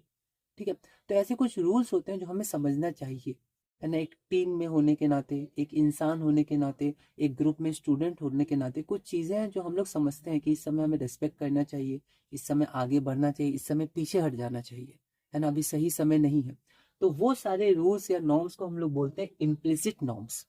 वैसे हर गेम में हर जगह कुछ इम्प्लिसिट नॉर्म्स होते हैं, कुछ फिक्स्ड रूल्स होते हैं, वो तो लिखे रहते हैं, लेकिन कुछ और रूल्स होते हैं जो कहे नहीं जाते हैं, जो समझना पड़ता है। ठीक है, तो वहां की बात हो रही है इम्प्लिसिट नॉर्म्स। तो the rules of the game, तो जो गेम है, मान लीजिए कोई भी गेम है, उसमें कुछ रूल्स तो हैं, लेकिन उन रूल्स में भी कुछ इम्प्लिसिट नॉर्म है। मतलब कुछ रूल तो लिख दिया, लेकिन एक रूल में बहुत सारी बातें नहीं लिखी जाती हैं, वो समझी जाती है कि हाँ ये समझ रहा है इंसान। ठीक है, तो गेम के जो रूल्स हैं उनमें कुछ इम्प्लिसिट नॉर्म्स हैं, अप्रत्यक्ष बातें हैं, अप्रत्यक्ष रूल है, अव्यक्त है, जो कहे नहीं गए। वैसे भी कुछ छोटे छोटे रूल्स, छोटी छोटी बातें हैं दैट एवरीवन फॉलोज, जो हर कोई फॉलो करता है। कोई ऐसे कहता नहीं है सबके सामने ऐसे कि ये रूल है, पर सब फॉलो करता है, सबको पता होता है ये रूल्स, जो लिखे नहीं जाते हैं। ठीक है, तो गेम के जो रूल्स हैं उनमें हैव मतलब उनके पास या उनमें कुछ इम्प्लिसिट नॉर्म्स हैं, अव्यक्त बातें हैं, अव्यक्त और छोटे छोटे रूल्स हैं। अव्यक्त मतलब जिनको कहा नहीं गया, समझना है जिन्हें। दैट मतलब जो एवरीवन फॉलो, सब कोई फॉलो करता है। The rules of the game have some implicit norms that everyone follows. खेल में कुछ इम्प्लिसिट नॉर्म्स या बिना कही बातें और रूल्स होते हैं जिनका हर कोई पालन करता है। ठीक है, तो मैंने कुछ बातें समझाने की कोशिश की, उम्मीद है आप समझे होंगे। आप और तरह से इसको समझ सकते हैं, देख सकते हैं, इम्प्लिसिट नॉर्म्स कुछ बातें होती हैं। ठीक है, फिर अगला हमारे पास है next example, his sign was an implicit agreement to our request. His sign was an implicit his sign was an implicit agreement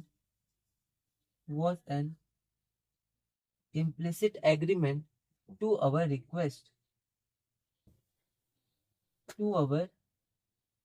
ठीक है, अब इसको थोड़ा समझते हैं। हिज मतलब कोई मेल है, उसका पॉजिटिव है, उसका, तो उसका साइन या उसकी, उसके, उसका जो साइन, साइन मतलब जो हमारे एक तो साइन मतलब होता है संकेत, है ना, जैसे डिजीज के साइंस होते हैं या कोई बीमारी के साइन होते हैं, सिम्टम्स होते हैं। ठीक है, तो एक साइन होता है हस्ताक्षर, है ना, यहाँ पर उसकी बात हो रही है सिग्नेचर।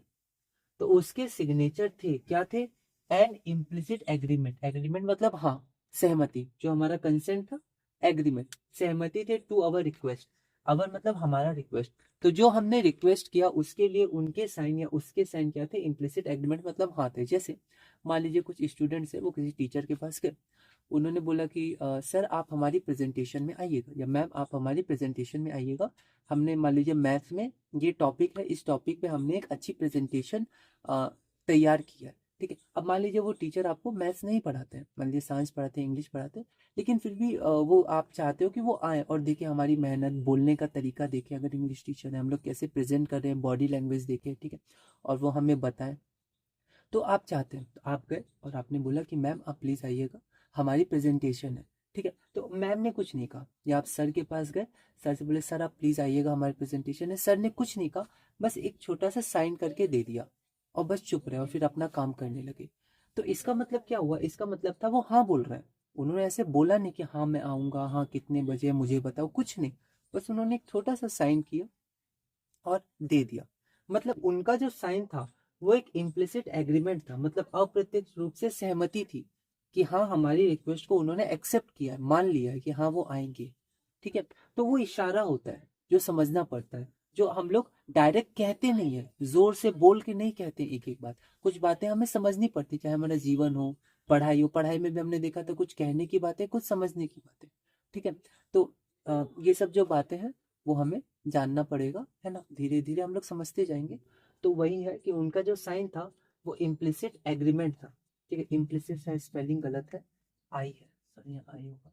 तो इम्प्लिसिट एग्रीमेंट था हमारे रिक्वेस्ट, रिक्वेस्ट मतलब अनुरोध या विनती, तो जो हमने विनती या अनुरोध किया था उनसे, उन्होंने हाँ बोला, लेकिन डायरेक्ट हाँ नहीं बोला, साइन करके हाँ बोला, तो उनका साइन इम्प्लिसिट एग्रीमेंट था। His sign was an implicit agreement to our request, उनका जो साइन था या हस्ताक्षर था वो हमारे अनुरोध या विनती पर एक अप्रत्यक्ष सहमति थी। अप्रत्यक्ष मतलब डायरेक्ट नहीं कहा, इनडायरेक्टली उन्होंने हाँ बोल दिया। ओके, तो इम्प्लिसिट जो डायरेक्ट ना हो, ठीक है, डायरेक्टली ना कहा गया, इनडायरेक्टली समझना पड़ेगा।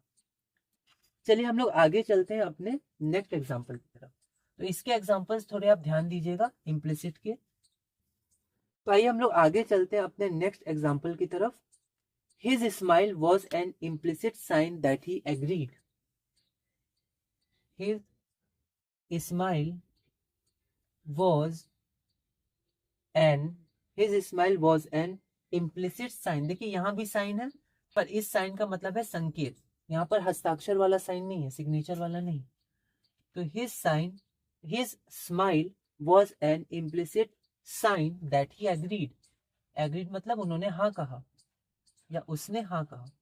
ठीक है, जैसे मान लीजिए फिर से आप टीचर के पास गए कि सर आप हमारी प्रेजेंटेशन में आइएगा। इस बार टीचर ने साइन नहीं किया, बस एक बार मुस्कुरा दिया, ठीक है, स्माइल कर दिया, तो आप समझ गए सर ने हाँ बोल दिया, फिर आप जा सकते हैं। ठीक है, वैसे आप किसी दोस्त के पास गए और बोले कि भाई हमें जाना है आज मार्केट में बुक्स लेने, तो तुम भी आना।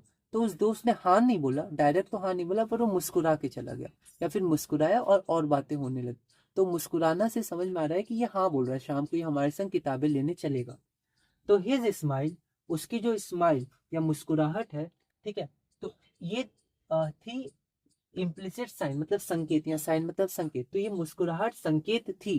ठीक है, इम्प्लिसिट मतलब साफ साफ नहीं थी, डायरेक्ट हाँ नहीं बोला, पर मुस्कान से समझ में आ रहा है कि हाँ बोला है उसने कि वो शाम को बुक लेने चलेगा, एग्जाम्पल के लिए। तो हिज स्माइल, उसकी मुस्कुराहट एक अप्रत्यक्ष रूप से संकेत थी कि ही एग्रीड, उसने हाँ बोला। ठीक है, वो बात मान गया। His smile was an implicit sign that he agreed. उसकी मुस्कान एक अप्रत्यक्ष संकेत की थी कि वह सहमत है। तो उसकी मुस्कान एक अप्रत्यक्ष संकेत थी कि वह सहमत है। He agreed, उसने हाँ बोला, वह सहमत है। आइए चलते हैं हम लोग अपने अगले एग्जाम्पल की तरफ। Our next example is the teacher's nod was an implicit approval for our idea. The teacher's nod was an implicit approval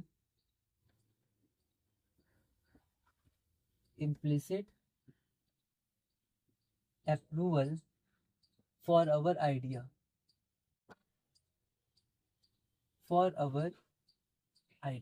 ठीक है, तो फिर से नॉड मतलब होता है सिर हिलाना, ऐसे या ऐसे, या कभी ऐसे ऐसे हम लोग नहीं बात समझते हुए सिर हिलाते हैं, तो उसको नॉड बोलते हैं। ठीक है, तो हेड, यहाँ पर हेड, सिर का nod. Okay, the teacher's nod, ठीक है, तो टीचर का सिर हिलाना, नॉड मतलब सर का हिलाना।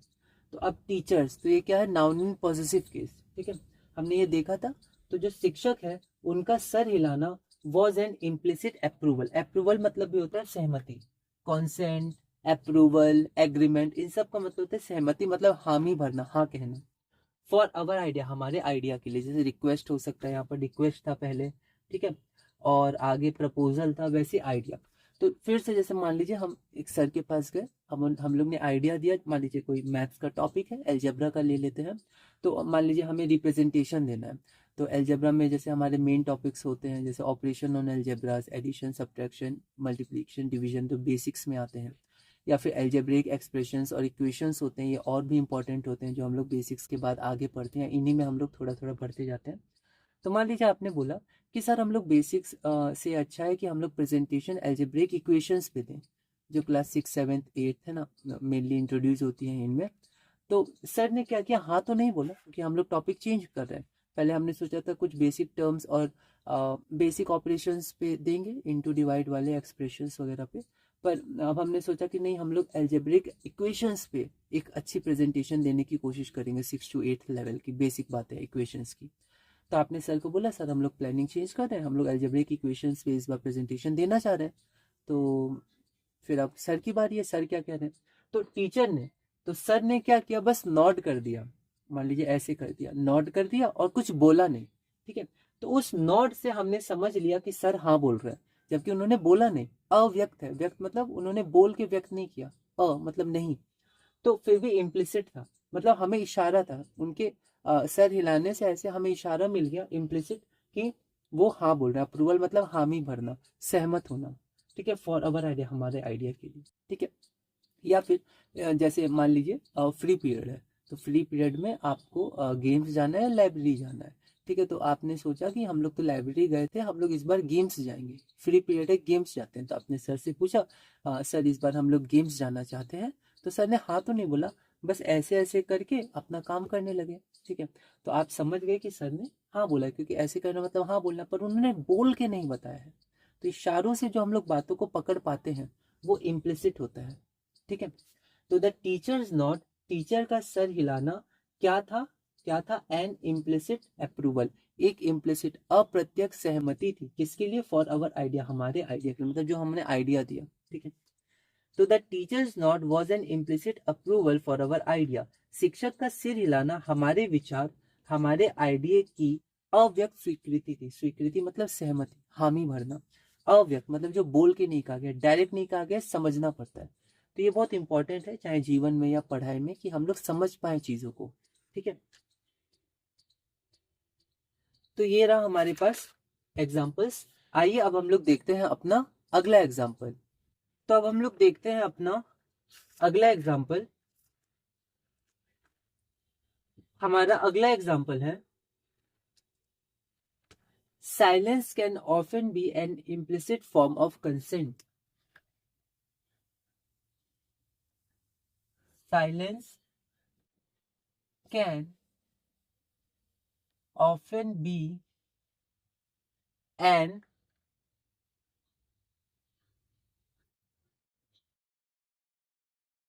implicit form of consent। ठीक है, तो इम्प्लिसिट, इम्प्लिसिट हमारे पास क्या होता है, मतलब जो प्रत्यक्ष रूप में ना हो। ठीक है, इशारों में कहा जाए या हमें चेहरे से इशारे से समझना पड़े, उसको इम्प्लिसिट बोलते हैं। तो साइलेंस मतलब खामोशी, कैन मतलब हो सकती है, सकना कहते हैं, ऑफन मतलब अक्सर। तो खामोशी अक्सर हो सकती है, क्या हो सकती है, N implicit form of consent. Consent मतलब सहमति, तो सहमति का एक फॉर्म या रूप हो सकती है। जैसे हमने किसी से कुछ पूछा और वो खामोश रह गया या वो खामोश रह गए, तो हम समझ लेंगे कि वहां पर हाँ है। ठीक है, जैसे कई बार पेरेंट्स, बच्चों से कुछ गलती हो जाती है, मान लीजिए बच्चे ने कुछ तोड़ दिया, पेरेंट्स ने पूछा तुमने तोड़ा ना ये, तो बच्चा सिर्फ चुप हो जाता है, सर झुका लेता है, मतलब वो एक्सेप्ट करे कि हाँ मैंने तोड़ा है। तो कई बार, हमेशा नहीं पर कई बार जो खामोशी होती है वो सहमति का एक अप्रत्यक्ष रूप होता है या हो सकता है, कैन। ठीक है, silence can often be an implicit form of consent. खामोशी या खामोशी अक्सर सहमति का एक अप्रत्यक्ष रूप हो सकती है। ठीक है, तो डायरेक्ट हाँ नहीं बोलने पर कोई खामोश हो जाए मतलब वो हाँ कह रहा है। ठीक है, तो ऐसा कई बार होता है, हमेशा नहीं पर कई बार ऐसा होता है।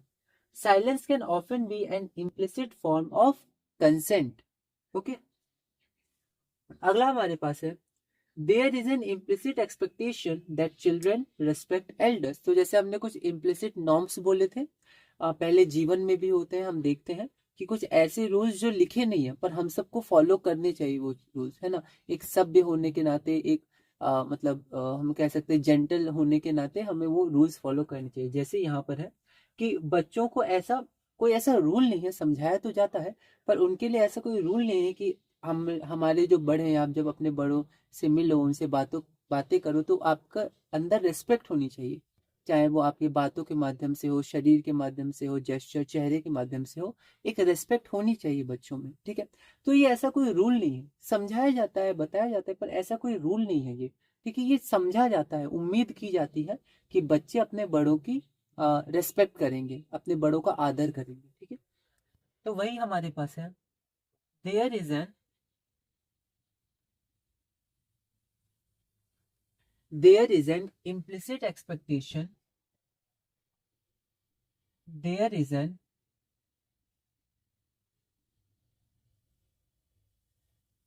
implicit expectation that children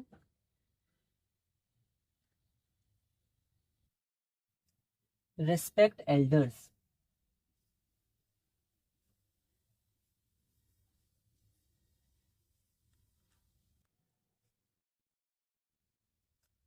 तो यहाँ पर देयर इंट्रोडक्टरी हो गया। तो एक इम्प्लिसिट एक्सपेक्टेशन, एक्सपेक्टेशन मतलब उम्मीद, इम्प्लिसिट मतलब जो अंदर से हम उम्मीद कहते हैं, ऐसे बोलते नहीं, बताते नहीं, तो एक अप्रत्यक्ष या अव्यक्त जो कहते नहीं है, इनडायरेक्ट उम्मीद रहती है कि, क्या रहती है, चिल्ड्रन रेस्पेक्ट एल्डर्स, बच्चे एल्डर्स मतलब बड़ों का सम्मान करेंगे। ठीक है, बच्चे बड़ों का सम्मान करते हैं, ये एक उम्मीद रहती है। ठीक है, बार बार उनको समझाया बताया नहीं जाता है हर बार, ऐसा कोई फिक्स रूल नहीं बनाया जाता है, पर एक उम्मीद रहती है कि बच्चे कहीं भी अपने एल्डर्स का रेस्पेक्ट करेंगे। There is an implicit expectation that children respect elders, यह अव्यक्त या अप्रत्यक्ष या इनडायरेक्ट उम्मीद रहती है बच्चों से। तो यह अव्यक्त उम्मीद रहती है कि बच्चे अपने बड़ों का या बड़ों का सम्मान करें, चाहे अपने बड़े या फिर बड़ों का, एल्डर्स का सम्मान करें। तो ये हमारे पास कुछ एग्जाम्पल्स थे इम्प्लिसिट से। आइए हम अपना लास्ट वर्ड करते हैं और वो है एक्सप्लिसिट। इम्प्लिसिट एक्सप्लिसिट एक जैसे हैं, इनके जो अर्थ होते हैं वो अपोजिट होते हैं। ठीक है, तो इनमें कई बार कंफ्यूजन हो सकती है। तो हमारा जो 10th वर्ड है वो है एक्सप्लिसिट। अब इम्प्लिसिट मतलब होता है जो डायरेक्ट नहीं कहा हो, हमें समझना पड़े। ठीक है, और डायरेक्ट बोला नहीं गया हो, हमें समझना पड़े। एक्सप्लिसिट होता है डायरेक्ट जो हमें बोला गया हो या जो साफ साफ पता चल रहा है। हो सकता है कई बार एक्सप्लिसिट में भी डायरेक्ट बोला नहीं गया हो, पर 100% पता चल रहा है कि इंसान क्या कहना चाह रहा है। इम्प्लिसिट में फिर भी कभी कभार दुविधा सी होती है, कई बार नहीं भी होती है, पर कई बार हो भी सकती है दुविधा कि क्या ये कहना चाह रहे हैं या वो कहना चाह रहे हैं। पर एक्सप्लिसिट में चाहे कहें या ना कहें 100% हमें पता चल रहा है क्या कहना चाह रहे हैं या क्या कह रहे हैं। ज्यादा तो एक्सप्लिसिट में डायरेक्टली कह दिया जाता है या लिख दिया जाता है। ठीक है, पर कई बार अगर ना भी कहा या लिखा जाए तो 100% हमें पता है वो इंसान क्या कहना या लिखना चाह रहा है। ओके, तो उसको बोलते हैं एक्सप्लिसिट। इम्प्लिसिट मतलब होता है इनडायरेक्ट, एक्सप्लिसिट मतलब होता है डायरेक्ट, जो 100% समझ में आए, आसानी से समझ में आ सके। तो यहाँ पर हमारा लास्ट वर्ड है 10th वर्ड, एक्सप्लिसिट।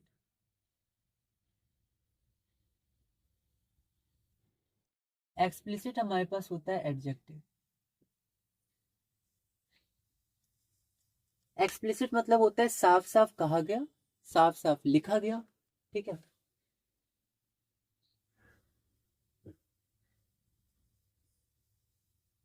तो साफ साफ कहा या लिखा गया। ठीक है, जो समझने में सरल हो।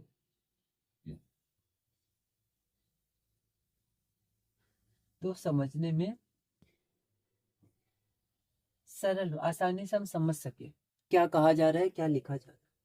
ठीक है, एकदम प्रकट है ना, एक और इसका अर्थ हम लोग देख सकते हैं, ये यही एक तरह से साफ साफ, एकदम प्रकट। ठीक है, तो एकदम प्रकट मतलब एकदम हमारे सामने है क्या कहा या क्या लिखा जा रहा है, जिसमें कुछ भी छुपाया ना गया हो, जिसमें कुछ भी इशारों से बात ना की गई हो, डायरेक्ट कहा गया हो या डायरेक्ट समझ में आ रहा हो या फिर डायरेक्ट लिखा गया। ठीक है, उसको बोलते हैं एक्सप्लिसिट। इम्प्लिसिट का उल्टा होता है। तो लेट्स डू सम एग्जांपल्स, इसके कुछ एग्जांपल्स हम लोग देखते हैं। Please give me explicit instruction.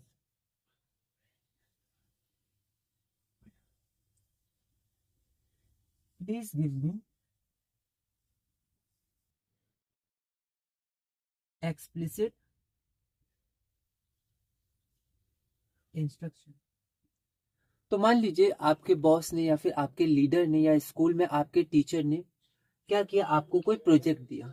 ठीक है, और उन्होंने प्रोजेक्ट के बारे में बताया कि हमें ये बनाना है। ओके, जैसे मान लीजिए हमें 2D 3D शेप्स मैथ्स में उनके मॉडल्स बना के लाने हैं। ठीक है, और कह के चले गए, तो आप जाके बोल सकते हैं कि sir please give me explicit instructions, मतलब आप मुझे और साफ साफ बताइए या स्पष्ट रूप से बताइए इंस्ट्रक्शंस कि ये जो प्रोजेक्ट है वो आप क्यों बना रहे हैं। ठीक है, या तो प्रोजेक्ट हम मतलब एग्जाम्स के लिए हैं या फिर अभी एग्जाम्स के तो प्रोजेक्ट हम दे चुके हैं, फिर आप ये प्रोजेक्ट क्यों बना रहे हैं, और अगर इनको बनाना है तो हमें किस में बनाना है, कार्डबोर्ड से, थर्माकोल से, और सर टाइम कितना है, 1 हफ्ते का टाइम है, 10 दिन का टाइम है, और फिर हम लोग को सबमिट कहाँ करना है, और हमें कोई दिक्कत हो तो हम लोग किसको अप्रोच करें, आपको अप्रोच करें या फिर लीडर्स या फिर और कोई मैथ टीचर्स हैं या कोई और असाइन किए हुए हैं असिस्टेंट, उनके पास जाएं। ठीक है, तो और हमारी ग्रुप में मतलब मेरी ग्रुप में कितने लोग हैं, कितने सेलेक्ट करना है कि इंडिविजुअली बनाना है। तो ये बहुत सारी बातें होती है, सर ने इतने ही कह के चले गए, तो आप बोल सकते हैं sir please give me explicit instructions. आप और अच्छे से और साफ साफ स्पष्ट रूप से इंस्ट्रक्शंस दीजिए कि हमें आगे क्या करना है, ठीक है। या फिर कभी क्या होता है कि हम लोग कुछ चीजें लेने गए या खरीदने गए, ठीक है। तो वहां पर बहुत सारे रूल्स रेगुलेशन टर्म्स वगैरह होते हैं, इंस्ट्रक्शन होते हैं, आपको ऐसे खरीदना है, इतना लगेगा, इतना आपको डिस्काउंट मिलेगा हर चीज। तो आप वहाँ पर शॉपकीपर या वगैरह से पूछ सकते हैं कि आप मुझे एक्सप्लिसिट इंस्ट्रक्शन दीजिए, साफ साफ बताइए, है ना, कि कैसे क्या हमें आगे करना है, कि पैसों का कहाँ से हम लोग को इंतजाम करना है, या क्या क्या आप एक्सेप्ट करते हैं नहीं करते हैं, उसमें क्या क्या आपकी और टर्म्स एंड कंडीशंस है, बहुत सारी बातें होती हैं। तो उसको बोलते हैं एक्सप्लिसिट इंस्ट्रक्शंस। तो अगर आप कोई मुझे इंस्ट्रक्शन दे रहे हैं या मुझे कोई काम करना है, आपको कुछ चाहिए, तो आप साफ साफ बताइए क्या बात है। ओके, तो साफ साफ कहा गया या लिखा गया उसको हम लोग एक्सप्लिसिट बोलते हैं। अगला हमारे पास है, they were very explicit about their plans. They were very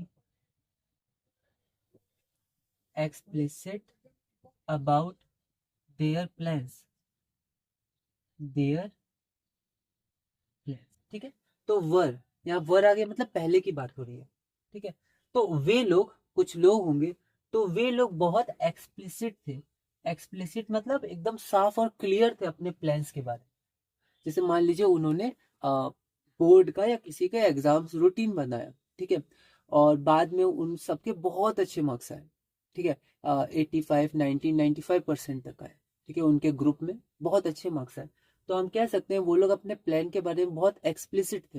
हो सकता है आपने कभी उनसे बात की हो, या फिर उनके रिजल्ट से आपको पता चल रहा हो कि उनका प्लान कितना सही था और कितना क्लियर था, कि ये पढ़ना है ये नहीं पढ़ना है, इतना पढ़ना है इतना नहीं पढ़ना है, इतना रिवीजन करना है, इतना ही हम लोग को नए टॉपिक्स पढ़ने हैं। हर चीज इतना क्लियर था कि आज उनका रिजल्ट दिख रहा है। तो आपने कभी उनसे अगर बात की होगी तो आपको उन्होंने पूरा प्लान बनाया होगा, बिल्कुल क्लियर क्या करना है नहीं करना है, ऐसे अलग अलग प्लान्स कंपनी में कोई प्रोजेक्ट के लिए। तो दे वर वेरी एक्सप्लिसिट, वो लोग बिल्कुल भी साफ थे, बिल्कुल स्पष्ट थे कि उन्हें क्या करना है क्या नहीं करना है अपने प्लान्स के बारे में, इसलिए आज रिजल्ट दिख रहा है। They were very explicit about their plans, वे अपनी योजनाएं, योजनाएं मतलब प्लान्स को लेकर बहुत स्पष्ट थे, क्लियर थे, बिल्कुल कोई कंफ्यूजन नहीं, क्लियर हमें ये करना है ये नहीं करना है। Now let's see some more examples, आइए हम लोग कुछ और एग्जांपल्स देखते हैं।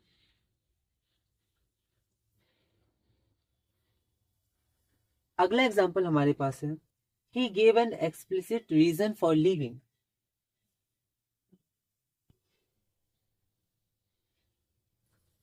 ही गेव एन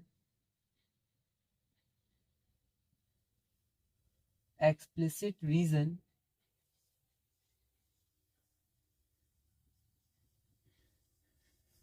फॉर लिविंग, ठीक है। तो गिव V2 हो गया, गिव का गिव मतलब देना, तो गिव, तो उसने दिया, उसने क्या दिया, एक एक्सप्लिसिट रीजन, रीजन मतलब कारण, साफ साफ उसने कारण दिया, लिख के दिया एप्लीकेशन में, या कहा फॉर लिविंग छोड़ने के लिए, जाने के लिए।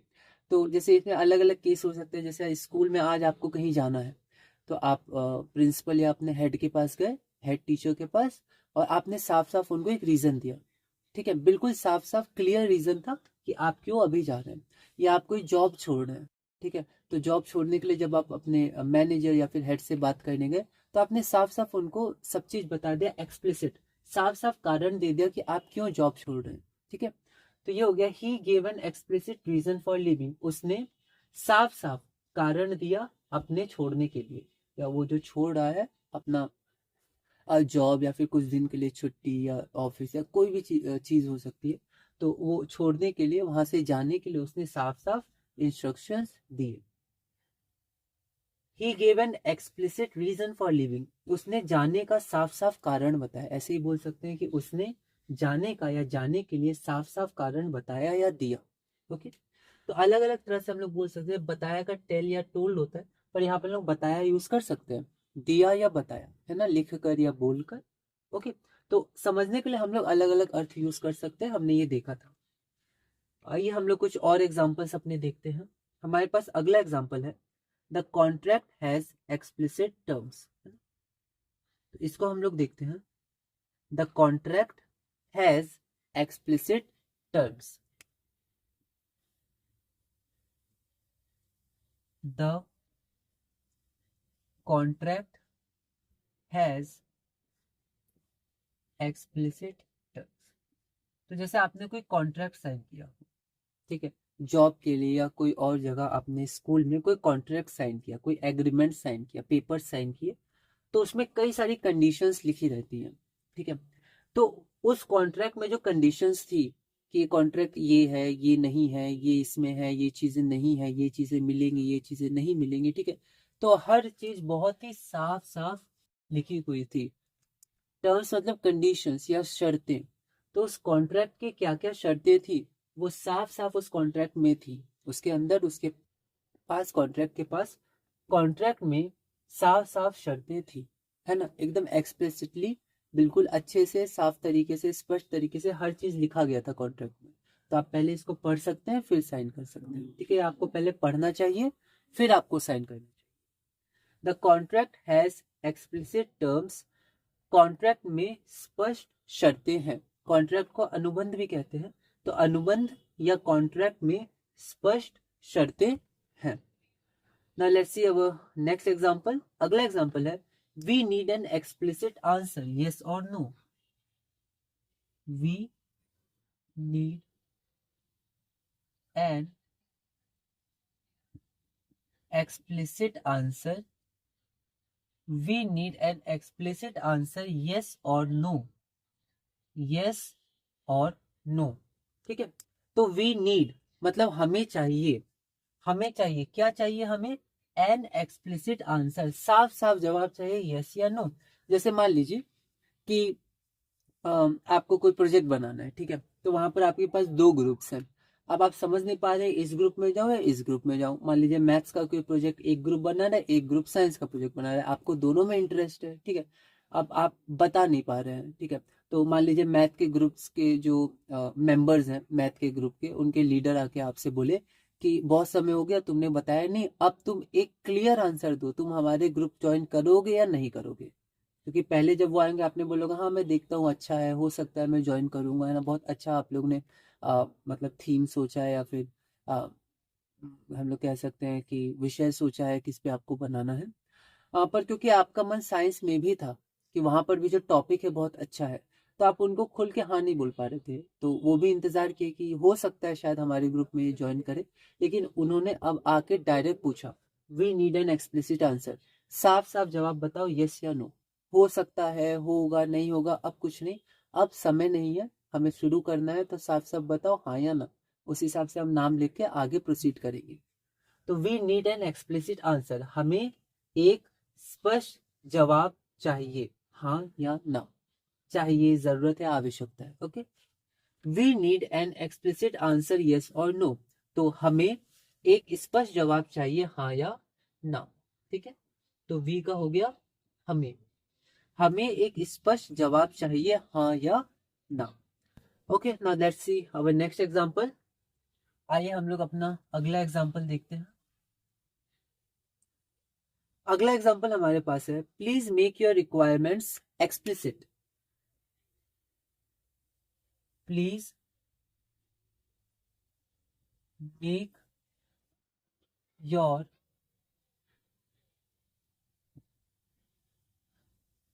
Requirements explicit. रिक्वायरमेंट मतलब होता है कि आपको क्या क्या चाहिए, ठीक है। जैसे मान लीजिए आप कोई दुकान पे गए, आपको प्रोजेक्ट बनाना है कोई, तो आपको कार्डबोर्ड चाहिए, आपको पेपर चाहिए, आपको सेलो टेप चाहिए, फेविकोल चाहिए, कुछ स्टोन्स वगैरह चाहिए जो हम लोग सजाने के लिए यूज कर सकते हैं। तो आप वो बोल रहे हैं, फिर बोल रहे हैं अच्छा ये भी दिखा दीजिए, वो भी दिखा दीजिए, ठीक है। तो शॉपकीपर ने कहा please make your requirements explicit, क्योंकि दिखाने के लिए बहुत चीज है। पहले आप कोई ग्रुप या फिर आप क्लासीफाई करके लाइए या लिस्ट बना के लाइए, आप लिस्ट दीजिए, उसके अनुसार मैं दिखा पाऊंगा, वरना आपको बहुत समय लगेगा, बहुत सारी चीजें हैं दिखाने के लिए, ठीक है। तो please make your requirements explicit, आपको जो जो रिक्वायरमेंट है, जो जो आपको चाहिए, वो आप एक्सप्लिसिट बनाइए। मेक मतलब बनाना, या फिर साफ साफ बताइए, साफ साफ बना के दीजिए, लिस्ट बना के दीजिए, ओके। तो please make your requirements explicit, कृपया, प्लीज मतलब कृपया, अपनी जरूरतें स्पष्ट करें या स्पष्ट बताएं, स्पष्ट बनाएं। तो जरूर ने हमेशा बनाए अर्थ लें। अगर यहाँ पर वैसे मैंने अर्थ लिखा है स्पष्ट करें, मतलब स्पष्ट करें या स्पष्ट बताएं, तो भी हम मेक लिख सकते हैं। तो हम लोग हिंदी में समझ सकते हैं क्या कहना चाह रहे हैं। Please make your requirements explicit, कृपया अपनी जरूरतें स्पष्ट करें। Okay, so our next example is the teacher gave explicit instruction on how to submit the assignment. The teacher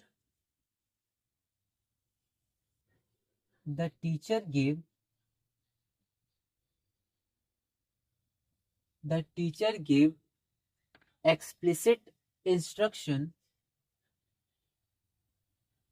explicit instruction on how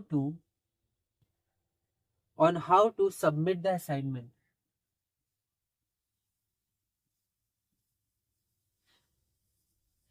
On how to submit the assignment. तो the teacher give मतलब दिया, V2 give का, तो teacher ने दिया, क्या दिया, explicit instruction मतलब साफ साफ इंस्ट्रक्शन दिया, बताया, और किस पर बताया, हाउ। देखिए हाउ मतलब होता है कैसे, जब स्टार्टिंग में होता है, यहाँ पर भी हम लोग बीच में आए फिर भी इसका अर्थ कैसे ले सकते हैं। तो टीचर ने साफ साफ बताया, क्या बताया, on how to submit the assignment, कैसे हम लोग असाइनमेंट या जो प्रोजेक्ट होगा या कोई हॉलिडे होमवर्क या जो भी असाइनमेंट है उसको कैसे सबमिट कर सकते हैं। तो साफ साफ इंस्ट्रक्शन या निर्देश दिए कि आपको ये असाइनमेंट बनाना है, A4 साइज में बनाना है, one side rule one side plain, या दोनों साइड प्लेन या दोनों साइड रूल, ठीक है। और आपको इस पेन से बनाना है या स्केच पेन, इसका यूज नहीं करना है, वाटर कलर्स का। और फिर मान लीजिए आपको 1 वीक के अंदर सबमिट करना है, ठीक है। आपको एक इंडेक्स बनाना है, एक्नॉलेजमेंट लिखना है, कंटेंट्स लिखना है, सारी बातें साफ साफ खुलकर बताई। और आपको डायग्राम बनाने नहीं बनाने, बुक के कौन से पेज नंबर पे क्या है, वो सब चीजें बताई। तो टीचर ने दिया एक्सप्लिसिट इंस्ट्रक्शन, साफ साफ या स्पष्ट निर्देश दिया, on how to submit the assignment, कैसे असाइनमेंट सबमिट करें, ठीक है। अब इसको थोड़ा हिंदी में घुमा के हम लोग लिख सकते हैं, शिक्षक ने असाइनमेंट जमा करने के बारे में स्पष्ट निर्देश दिए, ठीक है। तो कैसे असाइनमेंट सबमिट करें, इससे हम लोग डायरेक्ट लिख सकते हैं, असाइनमेंट सबमिट करने के लिए स्पष्ट निर्देश दिए। ओके, तो एक एक शब्द का अर्थ है, तो वो ऐसा जरूरी नहीं है, हम लोग हिंदी में सोच के भी अलग तरह से सोच के लिख सकते हैं। The teacher gave explicit instruction on how to submit the assignment, शिक्षक ने असाइनमेंट जमा करने के बारे में स्पष्ट निर्देश दिए। Okay, now let's move to our next example. आइए हम लोग अपना अगला एग्जांपल देखते हैं। हमारा अगला एग्जांपल है, his complaint was very explicit. His complaint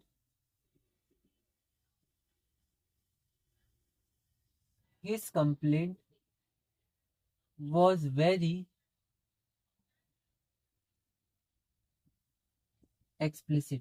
His मतलब उसकी, कंप्लेंट मतलब शिकायत बहुत एक्सप्लिसिट थी, मतलब साफ साफ थी। उसे जो कहना था उसने डायरेक्ट कहा, ठीक है, कि इनकी गलती है या फिर इन्होंने ऐसा किया, ठीक है, ये रूल्स के खिलाफ है, हर चीज साफ साफ उन्होंने खुल के बताई, कुछ भी इशारे में बात नहीं की। एक्सप्लिसिट मतलब साफ साफ कहना, जो आसानी से सरलता से समझ में आ जाए। His complaint was very explicit. उनकी शिकायत बहुत सीधी और स्पष्ट थी, किसके बारे में शिकायत करना है, क्यों शिकायत करना है, और रूल्स के अनुसार हमें देख के चलना है, तो वो भी उन्होंने बताया कि यहाँ लिखा था, यहाँ ये गलती हुई है, ठीक है। और फिर आगे फिर जो डिसाइड करेंगे उनके ऊपर है। तो उनकी जो कंप्लेंट थी, ठीक है, हिज मेल के लिए आया है, तो उसकी शिकायत बहुत एक्सप्लिसिट थी, मतलब बहुत सीधी और साफ। Okay, now let's move to our next example. आइए अब हम लोग देखते हैं अपना अगला एग्जाम्पल। तो अब हम लोग देखते हैं अपना अगला example. The child gave me explicit directions to the school. The child gave me explicit directions to the school. Explicit मतलब साफ साफ और स्पष्ट, ठीक है। तो एक्सप्लिसिट डायरेक्शंस मतलब मान लीजिए मैंने किसी बच्चा या बच्ची, क्योंकि चाइल्ड हमारे पास क्या होता है, कॉमन जेंडर होता है, बच्चा या बच्ची कुछ भी हो सकता है। तो मान लीजिए मैंने किसी बच्चे से पूछा कि मुझे स्कूल जाना है, क्या आपको रास्ता पता है। तो उस बच्चे ने मुझे दिया, क्या दिया, साफ साफ डायरेक्शन मतलब दिशा दी, पहले यहाँ जाइए, फिर राइट मुड़िए, फिर थोड़ा सीधा लेफ्ट, फिर वहां आपको बोर्ड दिखेगा, वहां से ऐसे। तो जो चाइल्ड है, बच्चे ने साफ साफ डायरेक्शन दिया मुझे, किसका? स्कूल का, स्कूल जाने का साफ साफ रास्ता बताया, तो हम रास्ता भी बोल सकते हैं। सो जरूर नहीं डायरेक्शन का हम लोग दिशा ही लें हिंदी में, जब हिंदी लिखे इसकी, तो यहाँ हिंदी लिखी हुई है, बच्चे ने मुझे विद्यालय का स्पष्ट रास्ता बताया। तो दिशा की जगह यहाँ रास्ता लिखा है, कोई दिक्कत नहीं, बच्चे ने रास्ता बताया, साफ साफ रास्ता बताया कैसे मैं स्कूल पहुंच सकता हूँ। The child gave me explicit directions to the school, बच्चे ने मुझे विद्यालय का स्पष्ट रास्ता बताया। अगला हमारे पास क्या है? Why don't you make your intentions explicit, और ये हमारा लास्ट एग्जाम्पल है। Why don't you make your intentions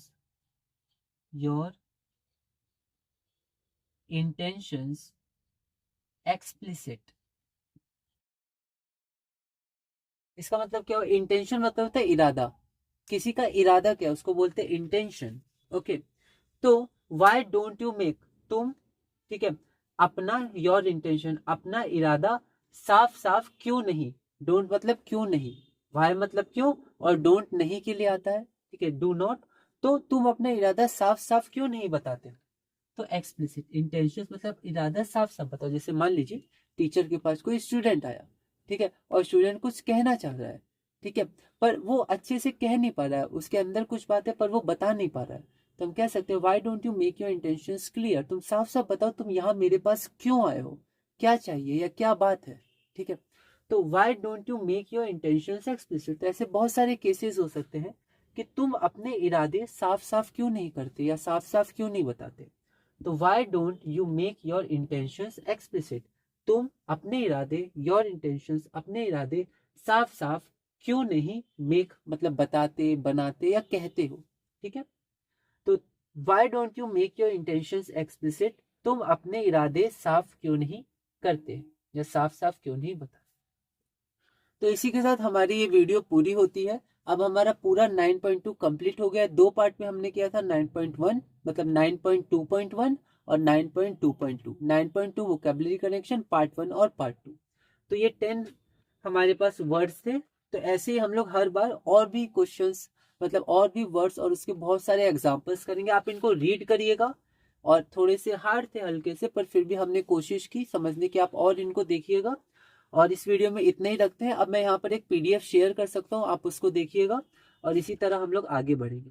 अगली क्लास हमारी होगी इंग्लिश ट्रांसलेशन कनेक्शन क्लास 9.3 और उसमें हम लोग अपने वर्ब फॉर्म्स में आगे बढ़ेंगे। पहले क्लास 8 के क्वेश्चन बैंक कर लेंगे जैसे हम करते हैं, फिर क्लास 9 में हम लोग वर्ब फॉर्म से आगे बढ़ेंगे, बहुत इंपॉर्टेंट है। और इसी तरह धीरे धीरे हम लोग अपने इंग्लिश कनेक्शन में आगे बढ़ेंगे। इंग्लिश कनेक्शन क्लास 9.2.2 मतलब क्लास 9 है और पार्ट 2 वोकेबलरी उसका भी सेकेंड पार्ट है, सेकेंड वीडियो है, क्योंकि पहली वीडियो थोड़ी लॉन्ग हो गई थी, 5 ही वर्ड हो पाए थे, तो इसलिए सेकेंड वीडियो है। इसमें हम लोग 6 से शुरू करेंगे। हमारे पास है मैसिव, तो मैसिव भी इमेंस और इनॉर्मस इनसे मिलता जुलता है। तो मैंने कुछ सेलेक्ट किए हैं एग्जांपल्स, आप इनको देखिएगा, ठीक है। या व्हेन मतलब जब है, और ये सब हमने डिस्कस भी किए थे वाइट बोर्ड पे। तो आपको जो अच्छा लगे आप लिख सकते हैं, आपको जो नहीं लगे वो आप छोड़ सकते हैं, खुद से भी अपने एग्जाम्पल्स लिख सकते हैं, इनको शॉर्ट करके लिख सकते हैं। आपके नोट्स हैं, आपको जैसा अच्छा लगे, लेकिन अगर आप मेहनत से नोट्स बना रहे हैं तो रिवाइज़ करिए धीरे धीरे, फिर आप कनेक्ट कर पाइएगा, ठीक है, बोल पाइएगा, इनको प्रैक्टिस करिए बोलने की। तो ये हमारे पास कुछ एग्जाम्पल्स थे मैसिव के, बहुत बड़ा, बहुत भारी, बहुत विशाल या विशाल, ठीक है। जैसे they are facing a massive problem right now, अभी बहुत बड़ी समस्या का वो सामना कर रहे हैं। दूसरा हमारे पास था स्ट्रेटजी। स्ट्रेटजी एक नाउन है। स्ट्रेटजी का मतलब होता है लक्ष्य प्राप्त करने की एक योजना या एक रणनीति, कि पहले ये करेंगे फिर क्या करेंगे, अगर यहाँ पर थोड़ी दिक्कत आई तो प्लान बी क्या है, ठीक है, किस में डिवाइडेड है, कौन सा ग्रुप कौन सा काम करेगा, आप इंडिविजुअल हैं तो आपके पास और कौन से प्लान्स हैं। तो ये हर चीज़ स्ट्रेटजी में अच्छे से प्लानिंग की जाती है। तो लक्ष्य प्राप्त करने की एक योजना या रणनीति, तो ये हमारे पास एग्जाम्पल्स हैं स्ट्रेटजी के, आप देख सकते हैं, ठीक है। तो हमने बहुत सारे एग्जाम्पल्स किए हैं, मैंने थोड़ा वैसे एग्जाम्पल्स सेलेक्ट किए हैं जो हमारी लाइफ से कनेक्टेड हो या हम लोग पढ़ सकते हैं, ठीक है। और मतलब जो हम लोग कनेक्ट कर पाएंगे, समझ पाएंगे, तो वो हमने किया। कुछ कुछ हार्ड सेंटेंसेस भी हैं, है ना, थोड़ा घुमा के हिंदी के सेंटेंसेस हैं, उनकी इंग्लिश कैसे बनाए। और सिंटेक्स पे आप ध्यान दीजिएगा, कौन सा वर्ड कहाँ आ रहा है, कहाँ नहीं आ रहा है, ठीक है। तो ये हमारे पास स्ट्रेटेजी के सेंटेंसेस थे। उसके बाद है स्कीम। स्कीम मतलब भी स्ट्रेटेजी से मिलता जुलता है, ठीक है, पर स्कीम जनरली गवर्नमेंट या कंपनी या फिर हम लोग कह सकते हैं कुछ गवर्नमेंट एजेंसीज़, ठीक है, ये स्कीम निकालती हैं, बैंक्स वगैरह स्कीम निकालते हैं। और तो वो हमारे पास स्कीम होती है, एक मतलब योजना होती है ना, जिसमें लोग उस स्कीम स्कीम का लाभ उठा सकते हैं। तो ये हमारे पास स्कीम हो गई। तो स्कीम क्या होती है? एक योजना होती है या प्रणाली कोई कार्य को करने के लिए, एक सुनियोजित, सुनियोजित मतलब बहुत ही अच्छे से, और हम कह सकते हैं कि एक स्टेप बाय स्टेप, ठीक है। तो सुनियोजित व्यवस्था। The government has launched a new scheme for farmers.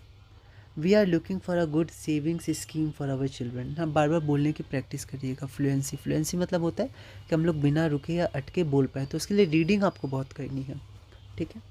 तो ये हमारे पास कुछ एग्जांपल्स थे स्कीम के, ये सब हमने वाइट बोर्ड में देखे थे। तो हम लोग तोड़ तोड़ के इसे समझे थे। तो अभी बड़े सेंटेंसेस को आप पढ़िए ज़रूर, पर धीरे धीरे आप इनको बनाना भी सीख पाएंगे, आप बना पाएंगे खुद से। तो अभी आप उनको सीखिएगा, ठीक है। फिर अगला आता था इम्प्लिसिट। इम्प्लिसिट मतलब जो स्पष्ट रूप से ना कहा गया हो, इशारों में कहा गया हो, या फिर हमें जिन्होंने कहा है या लिखा है उनकी बातों से डिड्यूस करना, मतलब निकालना पड़ेगा कि वो आखिर कहना क्या चाहते हैं, क्या क्या संभावना है। डायरेक्ट नहीं कहा जाता है, ठीक है। तो जो स्पष्ट रूप से ना कहा गया हो या लिखा गया हो, लेकिन संबंधित लोगों ने समझ लिया, मतलब जिनको समझना था वो समझ लिए, पर डायरेक्ट नहीं कहा गया इसलिए सबको ही नहीं समझ पाया, ठीक है। फिर कंप्लीट, टोटल, पूरा या समग्र। इसका एक और मीनिंग होता है पूरा या कंप्लीट। जैसे I have implicit faith in my best friend, मुझे अपने परम मित्र पर पूरा विश्वास है। तो यहाँ इम्प्लिसिट का अर्थ है पूरा या कंप्लीट, पर ज़्यादातर इम्प्लिसिट का अर्थ होता है इनडायरेक्ट, है ना, इशारों में कहा गया, ठीक है, जो सब ना समझ पाए। फिर जैसे ही silence was taken as implicit consent to the proposal, तो उनकी खामोशी, तो उनकी खामोशी सब नहीं समझ पाए। कुछ लोग समझ गए खामोश है मतलब शायद ही हाँ कह रहे हैं, ठीक है, तो हाँ में ले लिया गया उनकी सहमति को, ठीक है, मतलब उनकी मतलब जो सहमति है वो खामोशी के रूप में मान लिया गया कि ये कुछ नहीं बोल रहे हैं, मतलब ये हाँ बोल रहे हैं, ठीक है। तो ऐसे है जैसे किसी का नेचर के बारे में कुछ लोग जानते हैं तो वो समझ पा रहे हैं, ठीक है। और कई बार ऐसा भी होता है खामोशी का मतलब ना भी होता है, दोनों होते हैं, ठीक है। पर ज़्यादातर, जैसे आगे एक सेंटेंस भी आया था, ज़्यादातर साइलेंस को या खामोशी को हाँ में ले लिया जाता है। तो ऐसे हमने कुछ कुछ बातें की थी, अलग अलग तरह से हम लोग सोच सकते हैं, पर अभी हम लोग थोड़ा सिंपल रह रहे हैं।